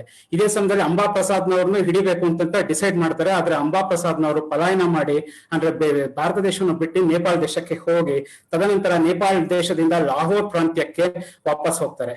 ವಾಪಸ್ ಹೋದಾಗ ತಿರ್ಗಾ ಅವ್ರು ಎಲ್ಲೂ ಕೂತ್ಕೊಳ್ಳಲ್ಲ. ಬ್ರಿಟಿಷ್ ಅವ್ರು ನನ್ನನ್ನು ಹಿಡಿತಾ ಇದಾರೆ ಅಂತ ಅವ್ರು ಭಯ ಇದ್ರು ಅಂದ್ರೆ ಇವ್ರಿಗೆ ಇದಿತ್ತು ಅಂದ್ರೆ ಅವರು ಬ್ರಿಟಿಷರು ಇವ್ರನ್ನ ಹಿಡಿತಾರೆ ಅಂತ ಅಂದ್ಬಿಟ್ಟು ಅವ್ರು ಗೊತ್ತಿದ್ರು ಅವ್ರು ಭಯ ಪಟ್ಕೋತಾ ಇರಲಿಲ್ಲ. ಅವ್ರು ಏನೇ ಇದ್ರು ಓಕೆ ಬ್ರಿಟಿಷ್ ಅವ್ರು ಹಿಡಿಲಿ ಬಿಡಿ, ಆದ್ರೆ ನನ್ನ ಕಾರ್ಯ ಏನು ನನಗ್ ಗೊತ್ತಿದೆ, ನನಗ್ ಬೇಕಾಗಿರೋದ್ರಿಂದ ನನ್ನ ಗುರಿ ನನ್ಗೆ ಗೊತ್ತಿದೆ, ಭಾರತ ಮತ್ತೆ ಸ್ವಾತಂತ್ರ್ಯ ತರಲೇಬೇಕು ಅಂತ ಅನ್ಬಿಟ್ಟು ಅಂತ. ಅಲ್ಲೂ ತಿರ್ಗಾ ಅವರು ಪೇಶ್ವಾ ಅಂತ ದಿನಪತ್ರಿಕೆ ಸ್ಟಾರ್ಟ್ ಮಾಡ್ತಾರೆ. ತಿರ್ಗಾ ಅಲ್ಲೂ ಅವರು ತಮ್ಮ ಲೇಖನಗಳ ಮೂಲಕ ಜನಗಳಲ್ಲಿ ದೇಶಭಕ್ತಿ, ದೇಶದ ಬಗ್ಗೆ ಭಾವನೆಗಳು, ಸರ್ಕಾರದ ಅನೀತಿಗಳ ಬಗ್ಗೆ ಎಲ್ಲ ಪ್ರಕಟಿಸ್ತಾ ಇರ್ತಾರೆ. ಸೊ ಇದೇ ತರ ಆಗ್ತಾ ಇರತ್ತೆ. 1808 ಕೊನೆಗೆ ಒಂದು ಮಟ್ಟಕ್ಕೆ ಯಾವ ರೀತಿ ಬೆಳೆಯುತ್ತೆ ಅಂದ್ರೆ, ಸೊ ಬ್ರಿಟಿಷರು ಏನೇ ಆದ್ರೂ ಇವ್ರನ್ನ ಹಿಡಿತಾರೆ ಅಂತ ಅಂದ್ಬಿಟ್ಟು ಇವ್ರಿಗೂ ಒಂದು ಇದಾದಾಗ ಖಂಡಿತವಾಗಿ ಇವರು ಭಾರತ ದೇಶವನ್ನು ಬಿಟ್ಬಿಟ್ಟು ಹೋಗಲೇಬೇಕು ಅಂತ ನಿಶ್ಚಯ ಮಾಡಿ ಇವರು ಇರಾನ್ ಕಡೆ ತಮ್ಮ ಪಲಾಯನ ಮಾಡ್ತಾರೆ. ಹೀಗೆ ಅಂಗಾಶಾಹಿ ಅವರು ಅಂಬಾ ಪ್ರಸಾದ್ ಲೇಖನಿಯನ್ನು ಕಡತನವಾಗಿ ಮಾಡ್ಕೊಂಡು ಅವಿರತ ಹೋರಾಟ ನಡೆಸುತ್ತಿದ್ದಾಗ ಅವ್ರು ಬ್ರಿಟಿಷ್ ಅವರು ಸುಮ್ಮನೆ ಕೂತ್ಕೊಳ್ಳಿಲ್ಲ. ಅಂಬಾ ಪ್ರಸಾದ್ ಮತ್ತೆ ಜೈಲಿಗೆ ತಳ್ಳಲೇಬೇಕು ಅಂತ ಯೋಚನೆ ಮಾಡಿ ಸೊ ಇವರು ಡಿಸೈಡ್ ಮಾಡ್ತಾರೆ. ಆದ್ರೆ ಅಜಿತ್ ಸಿಂಗ್ ಮತ್ತು ಅಂಬಾ ಪ್ರಸಾದ್ ಅವರು ಇರಾನ್ಗೆ ತಲುಪ್ತಾರೆ. ಆ ಇರಾನ್ ನಿಂದ ಶಿರಾಜ್ ಅಂತ ಪಟ್ಟಣದಲ್ಲಿ ಇವರಿಬ್ರು ನೆಲೆ ನಿಲ್ತಾರೆ. ಹೀಗಿರುವಾಗಲೇ 1914ನೇ ಸಮಯದಲ್ಲಿ ನಮ್ಗೆಲ್ಲ ತಿಳಿದಿರೋಂಗೆ ಮೊದಲನೇ ಮಹಾಯುದ್ಧ ಕಹಳೆ ಮೊಳಗುತ್ತದೆ. ಅಮೆರಿಕ ಕೆನಡಾಗಳೆಲ್ಲ ಗದರ್ ಪಾರ್ಟಿ ಅಂತ ಹೇಳ್ತಾರೆ. ಅವರೆಲ್ಲ ಅವ್ರದೆಲ್ಲ ಕಾರ್ಯಗಳೆಲ್ಲ ಸ್ಟಾರ್ಟ್ ಆಗತ್ತೆ. ಆ ಗದರ್ ಪಾರ್ಟಿಯವರು ಟರ್ಕಿ, ಜರ್ಮನಿ, ಮೆಸೊಪೋಟಮಿಯಾ ಹಾಗೂ ಪೂರ್ವ ಪ್ರಾಚ್ಯಗಳಲ್ಲಿ ಭಾರತೀಯ ಯುದ್ಧ ಕೈದಿಗಳು, ಅಂದ್ರೆ ಇವರೆಲ್ಲ ಭಾರತೀಯ ಯುದ್ಧ ಕೈದಿಗಳು ಯಾರಿರ್ತಾರೋ ಇವ್ರನ್ನೆಲ್ಲರನ್ನು ಸಂಘಟನೆ ಮಾಡಿ ಇವ್ರನ್ನೆಲ್ಲರನ್ನು ಒಟ್ಟಿಗೆ ಒಂದು ಯುದ್ಧಕ್ಕೆ, ಅಂದ್ರೆ ಬ್ರಿಟಿಷರ ವಿರುದ್ಧ ನಾವು ಬೇರೆ ದೇಶದಿಂದ ನಾವು ಬ್ರಿಟಿಷರ ವಿರುದ್ಧ ಒಂದು ಯುದ್ಧ ಮಾಡಬೇಕು ಅಂತ ನಿಶ್ಚಯ ಮಾಡ್ತಾರೆ. ಇದಕ್ಕೆ ಇವರು ಇಂಡಿಯನ್ ಇಂಡಿಪೆಂಡೆನ್ಸ್ ಆರ್ಮಿ ಎಂಬ ಹೆಸರನ್ನು ಈ ಸಂಘಟನಾ ಕಾರ್ಯಗಳಿಗೆ ಹೆಸರಿಡ್ತಾರೆ. ಈ ಪ್ರಯತ್ನದಲ್ಲಿ ಅವರು ಸೂಫಿ ಅಂಬಾನಿ ಅವರು ಇರಾನಿಯವರಿಗೆ ತುಂಬಾ ಆಪ್ತರಾಗಿರೋ ಕಾರಣದ ಇರಾನ್ನ ಕ್ರಾಂತಿಕಾರಿಗಳು ಇವ್ರ ಜೊತೆ ಸೇರ್ಕೋತಾರೆ. ಈ ಸಮಯದಲ್ಲಿ ಇರಾನ್ನವರಲ್ಲಿ ಇವ್ರು ಇರ್ಬೇಕಾದ್ರೆ ಇವರು ಅಲ್ಲಿ ಒಂದು ಕ್ರಾಂತಿಕಾರಿ ಶಾಲೆ ಅಂದ್ರೆ ಮೆಂಟರ್ ಮಾಡ್ತಾ ಇರ್ತಾರೆ. ಇರಾನ್ನಲ್ಲೂ ಅಷ್ಟೇ ಯಾರು ತಮ್ಮ ತಮ್ಮ ವಿರುದ್ಧ ಯಾರು ಅಲ್ಲಿ ಅನೀತಿಗಳು ಮತ್ತು ದುರಾಡಳಿತ ನಡೆಸ್ತಾ ಇರ್ತಾರೋ ಅಂತವ್ರ ವಿರುದ್ಧ ಕಟ್ಟಕ್ಕೂ ಇರಾನ್ ನಲ್ಲೂ ಅವ್ರು ಅಲ್ಲಿನ ಜನರಿಗೆಲ್ಲ ಕ್ರಾಂತಿಕಾರದ ಚಟುವಟಿಕೆಗಳ ಬಗ್ಗೆ ಹೇಗೆ ಸಂಘಟನೆ ಕಾರ್ಯಗಳು ಮಾಡಬೇಕು ಅಂತ ಅಂದ್ಬಿಟ್ಟು ಇವನ್ನೆಲ್ಲ ಇವ್ರು ಮುಂಚಿಂದನೂ ಅಲ್ಲೂ ನಡೆಸ್ತಾ ಇರ್ತಾರೆ. ಸೊ ಇದೇ ತರ ಗದರ್ ವೀರರು ಗಡಿ 1914 ಪ್ರಥಮ ವಿಶ್ವ ಯುದ್ಧ ಸಮಯದಲ್ಲಿ ಭಾರತದಿಂದ ಇರಾನ್ ಗಡಿ ಪ್ರದೇಶದ ಕರ್ಮಾನ್ ನಗರ ಅಂತ ಇದ್ರ ಮೇಲೆ ಅಲ್ಲಿ ದಾಳಿ ಮಾಡಿ ಅಲ್ಲಿ ಬ್ರಿಟಿಷ್ ಕೌನ್ಸಿಲ್ಗಳನ್ನ ಬಂದಿಟ್ಟು ಅಲ್ಲಿ ಕರ್ಮಾವನ್ನು ಜಾಗವನ್ನೇ ಇವರು ತಮ್ಮ ವಶಕ್ಕೆ ತೆಗೆದುಕೊಳ್ತಾರೆ. ಇದಾದ ನಂತರ ಇವರು ಭಾರತದ ಕರಾಚಿ ಕಡೆಗೆ ಹೋಗುವ ಹಾದಿಯಲ್ಲಿ ಬಲೂಚಿಸ್ತಾನ್ ಗವರ್ನರ್ ಮತ್ತು ರಾದರ್ನ್ನು ಅಲ್ಲಿ ತಲುಪ್ತಾರೆ. ಆ ವೇಳೆಗೆ ಒಂದು ಏನಾಗಿರುತ್ತೆ ಅಂದ್ರೆ ಯುರೋಪ್ ಯುದ್ಧ ರಂಗದಲ್ಲಿ ಬ್ರಿಟಿಷರು ಮೇಲಿಗೆ ಸಾಧಿಸ್ತಾ ಇರ್ತಾರೆ. ಇದೇ ಸಮಯದಲ್ಲಿ ಟರ್ಕಿನೂ ಅಲ್ಲಿ ಒಂದ್ ಕಡೆ ಬೇರೆ ಕಡೆಗಳಲ್ಲಿ ಟರ್ಕಿಯನ್ನು ಸೋಲುಗನ್ನಿಸ್ತಾ ಇರ್ತಾರೆ. ಸೊ ಇರಾಕ್ನ ಬಾಗ್ದಾದ್ನು ಬ್ರಿಟಿಷರ ಪಾಲಾಗುತ್ತದೆ. ಇದೇ ಸಂದರ್ಭದಲ್ಲಿ ಆ ಬ್ರಿಟಿಷ್ ಅಂದ್ರೆ ಜರ್ಮನಿಯವರು ಈ ನಮ್ಮ ಇಂಡಿಯನ್ ಇಂಡಿಪೆಂಡೆನ್ಸ್ ಆರ್ಮಿಗೆ ಸರಿಯಾದ ಎಲ್ಲಾ ಸವಲತ್ತುಗಳನ್ನು ನೀಡ್ತಾ ಇರ್ತಾರೆ. ಬಟ್ ಆದ್ರೆ ಆ ಸಮಯದಲ್ಲಿ ಬ್ರಿಟಿಷರ ಮೇಲುಗೆ ಜಾಸ್ತಿ ಆದಾಗ ಸೊ ಅವರು ತಮ್ಮ ಎಲ್ಲಾ ಸಹಾಯಗಳನ್ನು ನಿಲ್ಲಿಸ್ಬಿಡ್ತಾರೆ. ಈ ಸಮಯದಲ್ಲಿ ಇವರು ನಮ್ಮ ಇಂಡಿಯನ್ ಇಂಡಿಪೆಂಡೆಂಟ್ ಆರ್ಮಿಯ ಎಲ್ಲಾ ಯೋಧರು ಒಂದು ಕರಾಚಿ ಹತ್ರ ಬಂದಿರ್ತಾರೆ. ಬಟ್ ಆದ್ರೆ ಅವರು ಪಾಕಿಸ್ತಾನ ಅಂದ್ರೆ ಭಾರತದ ಪಂಜಾಬ್ ಪ್ರಾಂತ್ಯ ನುಗ್ಗೋದಕ್ಕೆ ಆಗೋದಿಲ್ಲ. ಸೊ ಇದು ಒಂದು ಆ ಮಟ್ಟಿಗೆ ಅಲ್ಲಿಗೆ ನಿಂತ್ಕೊಳ್ಳುತ್ತೆ. ಬಟ್ ಆದ್ರೆ ನಮ್ಮ ಸೂಫಿ ಅಂಬಾ ಪ್ರಸಾದ್ ಅವರು ಇರಾನ್ ನಲ್ಲೇ ಇರ್ತಾರೆ. ಆದ್ರೆ ಬ್ರಿಟಿಷರು ಇದೇ ಸಮಯದಲ್ಲಿ ಅವರು ಹೇಗಿದ್ರು ಅವ್ರು ತಿಳಿಯುತ್ತೆ, ಓಕೆ ಇವಾಗ ಅಂಬಾ ಪ್ರಸಾದ್ ಅಲ್ಲೇ ಇದ್ದಾನೆ ಟರ್ಕಿ ಇರಾಕ್ ಇರಾನ್ ನಲ್ಲೇ ಅವನನ್ನು ಹೇಗಾದ್ರೂ ಹಿಡಿಲೇಬೇಕು. ಯಾಕಂದ್ರೆ ಅವ್ರು ಇರಾನ್ ನಲ್ಲಿ ಇದ್ರು ಅವರು ತಮ್ಮ ಲೇಖನಗಳನ್ನ ಅವ್ರು ಎಲ್ಲೂ ನಿಲ್ಲಿಸ್ತಾ ಇರ್ಲಿಲ್ಲ. ಅವ್ರು ಬರಿತಾ ಇದ್ದ ಲೇಖನದಿಂದ ಸಾವಿರಾರು ಜನಗಳು ಸ್ಫೂರ್ತಿ ತಗೋತಾ ಇದ್ರು, ಬ್ರಿಟಿಷರ ವಿರುದ್ಧ ದಂಗೆ ಎದ್ದೇಳ್ತಾ ಇದ್ರು. ಸೊ ಇದರಿಂದ ಬ್ರಿಟಿಷರ ತಿಳಿದಿತ್ತು ಇವ್ರನ್ನ ಹಿಡಿಲೇಬೇಕು, ಇವ್ರನ್ನ ಹಿಡಿದಾಯ್ತು ಅಂದ್ರೆ ಈ ಸ್ವಾತಂತ್ರ್ಯ ಹೋರಾಟಕ್ಕೆ ಇವ್ರ ತುಂಬಾ ಜನನ ಮಾರ್ಗದರ್ಶನ ಮಾಡ್ತಾರೆ ಅಂತ ಅನ್ಬಿಟ್ಟು ಅಂತ. ಆಮೇಲೆ ಅವರು ಇರಾನ್ ನಲ್ಲಿ ಅವರು ಟರ್ಕಿ ಮತ್ತು ಇರಾಕ್ ಮೇಲೆ ಬ್ರಿಟಿಷರು ಗೆದ್ದ ಮೇಲೆ ಇರಾನ್ ಇಂಡಿಪೆಂಡೆಂಟ್ ಆರ್ಮಿ ಮೇಲೆ ಅವರು ದಾಳಿ ನಡೆಸಕ್ಕೆ ಶುರು ಮಾಡ್ತಾರೆ. ಈ ಕಾರ್ಯಾಚರಣೆಯನ್ನು ನಮ್ಮ ಈಸ್ಟ್ ಪರ್ಸಿಯನ್ ಕಾರ್ಡಾನ್ ಎಂಬ ಬ್ರಿಟಿಷ್ ಪಡೆ ಅದರ ನಾಯಕ ನಮ್ಮ ಇದು ಜಲಿಯಾನ ವಾಲ್ ಬಾಗ್ದ ಕುಖ್ಯಾತ ಬ್ರಿಗೇಡಿಯರ್ ಆದಂತ ಜನರಲ್ ರೆಗ್ನಾಲ್ಡ್ ಡೇರ್ ಆಗಿರ್ತಾರೆ. ಸೊ ಅವರು ಇರಾನ್ ಇಂಡಿಪೆಂಡೆನ್ಸ್ ಆರ್ಮಿ ಮೇಲೆ ಒಂದು ಅಟ್ಯಾಕ್ ಮಾಡೋದಕ್ಕೆ ಸಿದ್ಧರಾಗ್ತಾರೆ. ಈ ದಾಳಿಯಲ್ಲಿ ಅಂಬಾ ಪ್ರಸಾದ್ ಮತ್ತು ಅವರ ಸಂಗಾತಿಯಾದಂತ ಕೇದಾರ್ನಾಥ್ ಸೋಂದಿ ಸೊ ಇವರು ಬ್ರಿಟಿಷರ ಬಂಧನಕ್ಕೆ ಒಳಗಾಗ್ತಾರೆ. ಈ ಸಮಯದಲ್ಲೂ ಅಷ್ಟೇ ಅವರು ಬ್ರಿಟಿಷರು ಅಂಬಾ ಪ್ರಸಾದ್ ಅವರು ಸುಮ್ಮನೆ ಅವರು ಸುಲಭವಾಗಿ ಅವರು ಬ್ರಿಟಿಷರ ಕೈಗೆ ಸಿಗ್ಲಿಲ್ಲ. ಯಾವ ಸಮಯದಲ್ಲೂ ತಮ್ಮ ಕೈಲಿ ಏನಾಗತ್ತೋ ಹೋರಾಡ್ತಾನೆ ಇದ್ರು. ಅವ್ರ ಹತ್ರ ಒಂದ್ ಕೈಯೂ ಇರಲಿಲ್ಲ. ಅವರು ಇದ್ದಿದ್ದ ಎಡದೆಯಲ್ಲೇ ಗನ್ ಇಟ್ಕೊಂಡು ಅವ್ರ ಜೊತೆ ಹೋರಾಡ್ತಾ ಇದ್ರು. ಕೊನೆಗೂ ಬ್ರಿಟಿಷರ ಸಂಖ್ಯೆ ಜಾಸ್ತಿ ಇರೋದ್ರಿಂದ ಕೊನೆಗೂ ಅವ್ರನ್ನ ಅಂಬಾ ಪ್ರಸಾದ್ನವ್ರನ್ನ ಸದೆ ಬಡಿತಾರೆ. ಅಂಬಾ ಪ್ರಸಾದ್ ಸದೆ ಪಡೆದ್ರು ಅವ್ರನ್ನ ಮತ್ತೊಮ್ಮೆ ಜೈಲ್ಗೆ ಹಾಕತ್ತೆ. ತಿರ್ಗಾ ಅವ್ರಿಗೆ ಮತ್ತೊಮ್ಮೆ ನ್ಯಾಯಾಲಯ ಇದರಲ್ಲೆಲ್ಲ ಅವ್ರ ಬಗ್ಗೆ ಅವ್ರು ಮಾಡಿರೋ ಸೆಡಿಷನ್ ಬಗ್ಗೆ ಬ್ರಿಟಿಷರು ತಿರ್ಗಾ ಅವ್ರ ಮೇಲೆ ಕೇಸ್ ಹಾಕ್ತಾರೆ. ಅದಾದ್ಮೇಲೆ ಅವ್ರು ತಿರ್ಗಾ ನ್ಯಾಯಾಲಯ ಅವ್ರ ಪರವಾಗಿ ಆಗಿರೋದ್ರಿಂದ ತಿರ್ಗಾ ವಿಚಾರಣೆ ಆದಾಗ ಇವರಿಬ್ಬರಿಗೂ ಗುಂಡಿಟ್ಟು ಕೊಲ್ಲಲು ಆದೇಶಿಸಲಾಗುತ್ತದೆ. ಸೂಫಿ ಅಂಬಾ ಪ್ರಸಾದ್ಗೂ ಮತ್ತು ಅವರ ಸ್ನೇಹಿತರಾದ ಕೇದಾರ್ನಾಥ್ ಸೋಂದಿ ಅವ್ರಿಗೂ 20ನೇ ತಾರೀಕು ಜನವರಿ 1917ರಲ್ಲಿ ಕೇಶವನಾಥ್ ಸೋಂದಿ ಅವರನ್ನು ಗುಂಡಿಟ್ಟು ಕೊಲ್ಲಲಾಗುತ್ತದೆ. 1917ರ ಜನವರಿ 21ರಂದು ಬೆಳಗ್ಗೆ 5:30 ಸಮಯದಲ್ಲಿ ಅಂಬಾ ಪ್ರಸಾದ್ರನ್ನು ಗುಂಡಿಟ್ಟು ಕೊಲ್ಲುವ ಮುಹೂರ್ತವನ್ನು ನಿಶ್ಚಿತ ಮಾಡಲಾಗುತ್ತದೆ.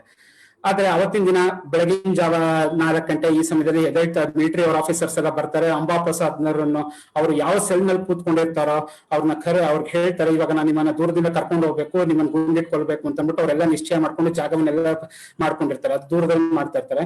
ಬೆಳಗ್ಗೆ ಅವರು ಅಂಬಾ ಪ್ರಸಾದರ ಸೆಲ್ಲಿಗೆ ಬಂದು ನೋಡಿದಾಗ ಅವರಿಗೆ ಅಲ್ಲಿ ಒಂದು ಅಚ್ಚರಿಕಾಗಿರುತ್ತದೆ. ಅಂಬಾ ಪ್ರಸಾದ್ ಧ್ಯಾನ ಮಾಡುವಂತ ಕುಳಿತಂತಿತ್ತು. ಆಗ ಪೊಲೀಸರು ಎದಳೋ ನೀನನ್ನು ಕರೆಯಲು ಬಂದಿದ್ದೇವೆ ಎಂದಾಗ ಅವರಿಂದ ಏನು ಉತ್ತರನೇ ಬರಲ್ಲ. ಅಂಬಾ ಪ್ರಸಾದ್ ಧ್ಯಾನ ಒಂದು ಪೊಸಿಷನ್ ಅಲ್ಲಿ ಕೂತ್ಕೊಂಡಿರ್ತಾರೆ. ಆಗ ಒಬ್ಬ ಪೊಲೀಸ್ ಬಂದ್ಬಿಟ್ಟು ಅಂಬಾ ಪ್ರಸಾದ್ ಅವರ ಬಳಿಗೆ ಹೋಗಿ ಅವರನ್ನು ಮುಟ್ಟಿದಾಗ ಅವರ ಮೂಟೆ ಅಂತ ಅಂಬಾ ಪ್ರಸಾದ್ರ ಶರೀರ ಪಕ್ಕದಲ್ಲಿ ಹುರುಳ್ತು. ಅಂದ್ರೆ ಅವರು ಧ್ಯಾನ ಮಾಡ್ಬೇಕಾದ್ರೆ ತಮ್ಮ ದೇಹವನ್ನು ತ್ಯಜಿಸಿರ್ತಾರೆ. ಸೊ ಅವರ ಆಸೆನೂ ಅದೇ ಇರುತ್ತೆ. ಎಂದಿಗೂ ನಾನು ಬ್ರಿಟಿಷರ ಕೈಗೆ ಸಿಕ್ಬಿಟ್ಟು ನನ್ನ ಪ್ರಾಣವನ್ನು ಕಳ್ಕೋಬೇಕು ಅಂತ ಅವ್ರು ಎಂದೂ ಆಸೆ ಪಟ್ಟಿರ. ಅವ್ರು ಯಾವತ್ತಿದ್ರು ತನ್ನ ಧ್ಯಾನ ಮಾಡ್ಬೇಕಾದ್ರೆ ತನ್ನ ದೇಹವನ್ನು ತ್ಯಜಿಸ್ಬೇಕು ಅಂತ ಅನ್ಕೊಂಡಿರ್ತಾರೆ. ಅವರ ಆಸೆಯಂತೆ ಕೊನೆಗೂ ಅವರ ಆಸೆ ಈಡೇರುತ್ತದೆ. ಸೊ ಅಂಬಾ ಪ್ರಸಾದ್ ಅವರು ಅಂದ್ರೆ ಕ್ರಾಂತಿಕಾರಕ ಈ ಚಟುವಟಿಕೆಗಳಿಂದ ನಮ್ಮ ದೇಶದಲ್ಲಿ ನೂರಾರು ಜನಕ್ಕೆ ಸ್ಫೂರ್ತಿಯಾದರೆ. ತಮ್ಮ ಲೇಖನಿಗಳಿಂದ ನಮ್ಮ ಸ್ವಾತಂತ್ರ್ಯ ಸಂಗ್ರಾಮದಲ್ಲಿ ನೂರಾರು ಜನಕ್ಕೆ ಸ್ಫೂರ್ತಿಯಾಗಿ ಅವರ ಕಾರ್ಯದಿಂದ ನಾವು ಮುಂದಿನ ಜನಾಂಗಕ್ಕೆ ಅಂದ್ರೆ ನಾವೆಲ್ಲ ಭಗತ್ ಸಿಂಗ್ ಕತೆ ಕೇಳಿದ್ವಿ ಇವತ್ತು. ಭಗತ್ ಸಿಂಗ್ 3ನೇ ವಯಸ್ಸಿನಲ್ಲಿ ಅವ್ರು ಕೇಳಿದಾಗ ನಿಮ್ಗೆ ಯಾರಪ್ಪ ಸ್ಫೂರ್ತಿ ಅಂತ ಹೇಳಿದ್ರೆ ಅವ್ರು ಹೇಳ್ತಾರೆ ನನ್ ಚಿಕ್ಕಪ್ಪ ಅಜಿತ್ ಸಿಂಗ್ ಮತ್ತು ಸೂಫಿ ಅಂಬಾ ಪ್ರಸಾದ್ ಅಂತ. ಸೊ ಇಷ್ಟು ಮಾತುಗಳನ್ನ ಅವಕಾಶ ಮಾಡಿಕೊಟ್ಟ, ಅಂದ್ರೆ ನನ್ನ ತುಣುಕು ಮಾತುಗಳನ್ನ ಹೇಳೋದಕ್ಕೆ ಅವಕಾಶ ಮಾಡಿಕೊಟ್ಟ ದಿಶಾ ಭಾರತ್ ಸಂಸ್ಥೆಗೆ ನಾನು ನಮನಗಳು.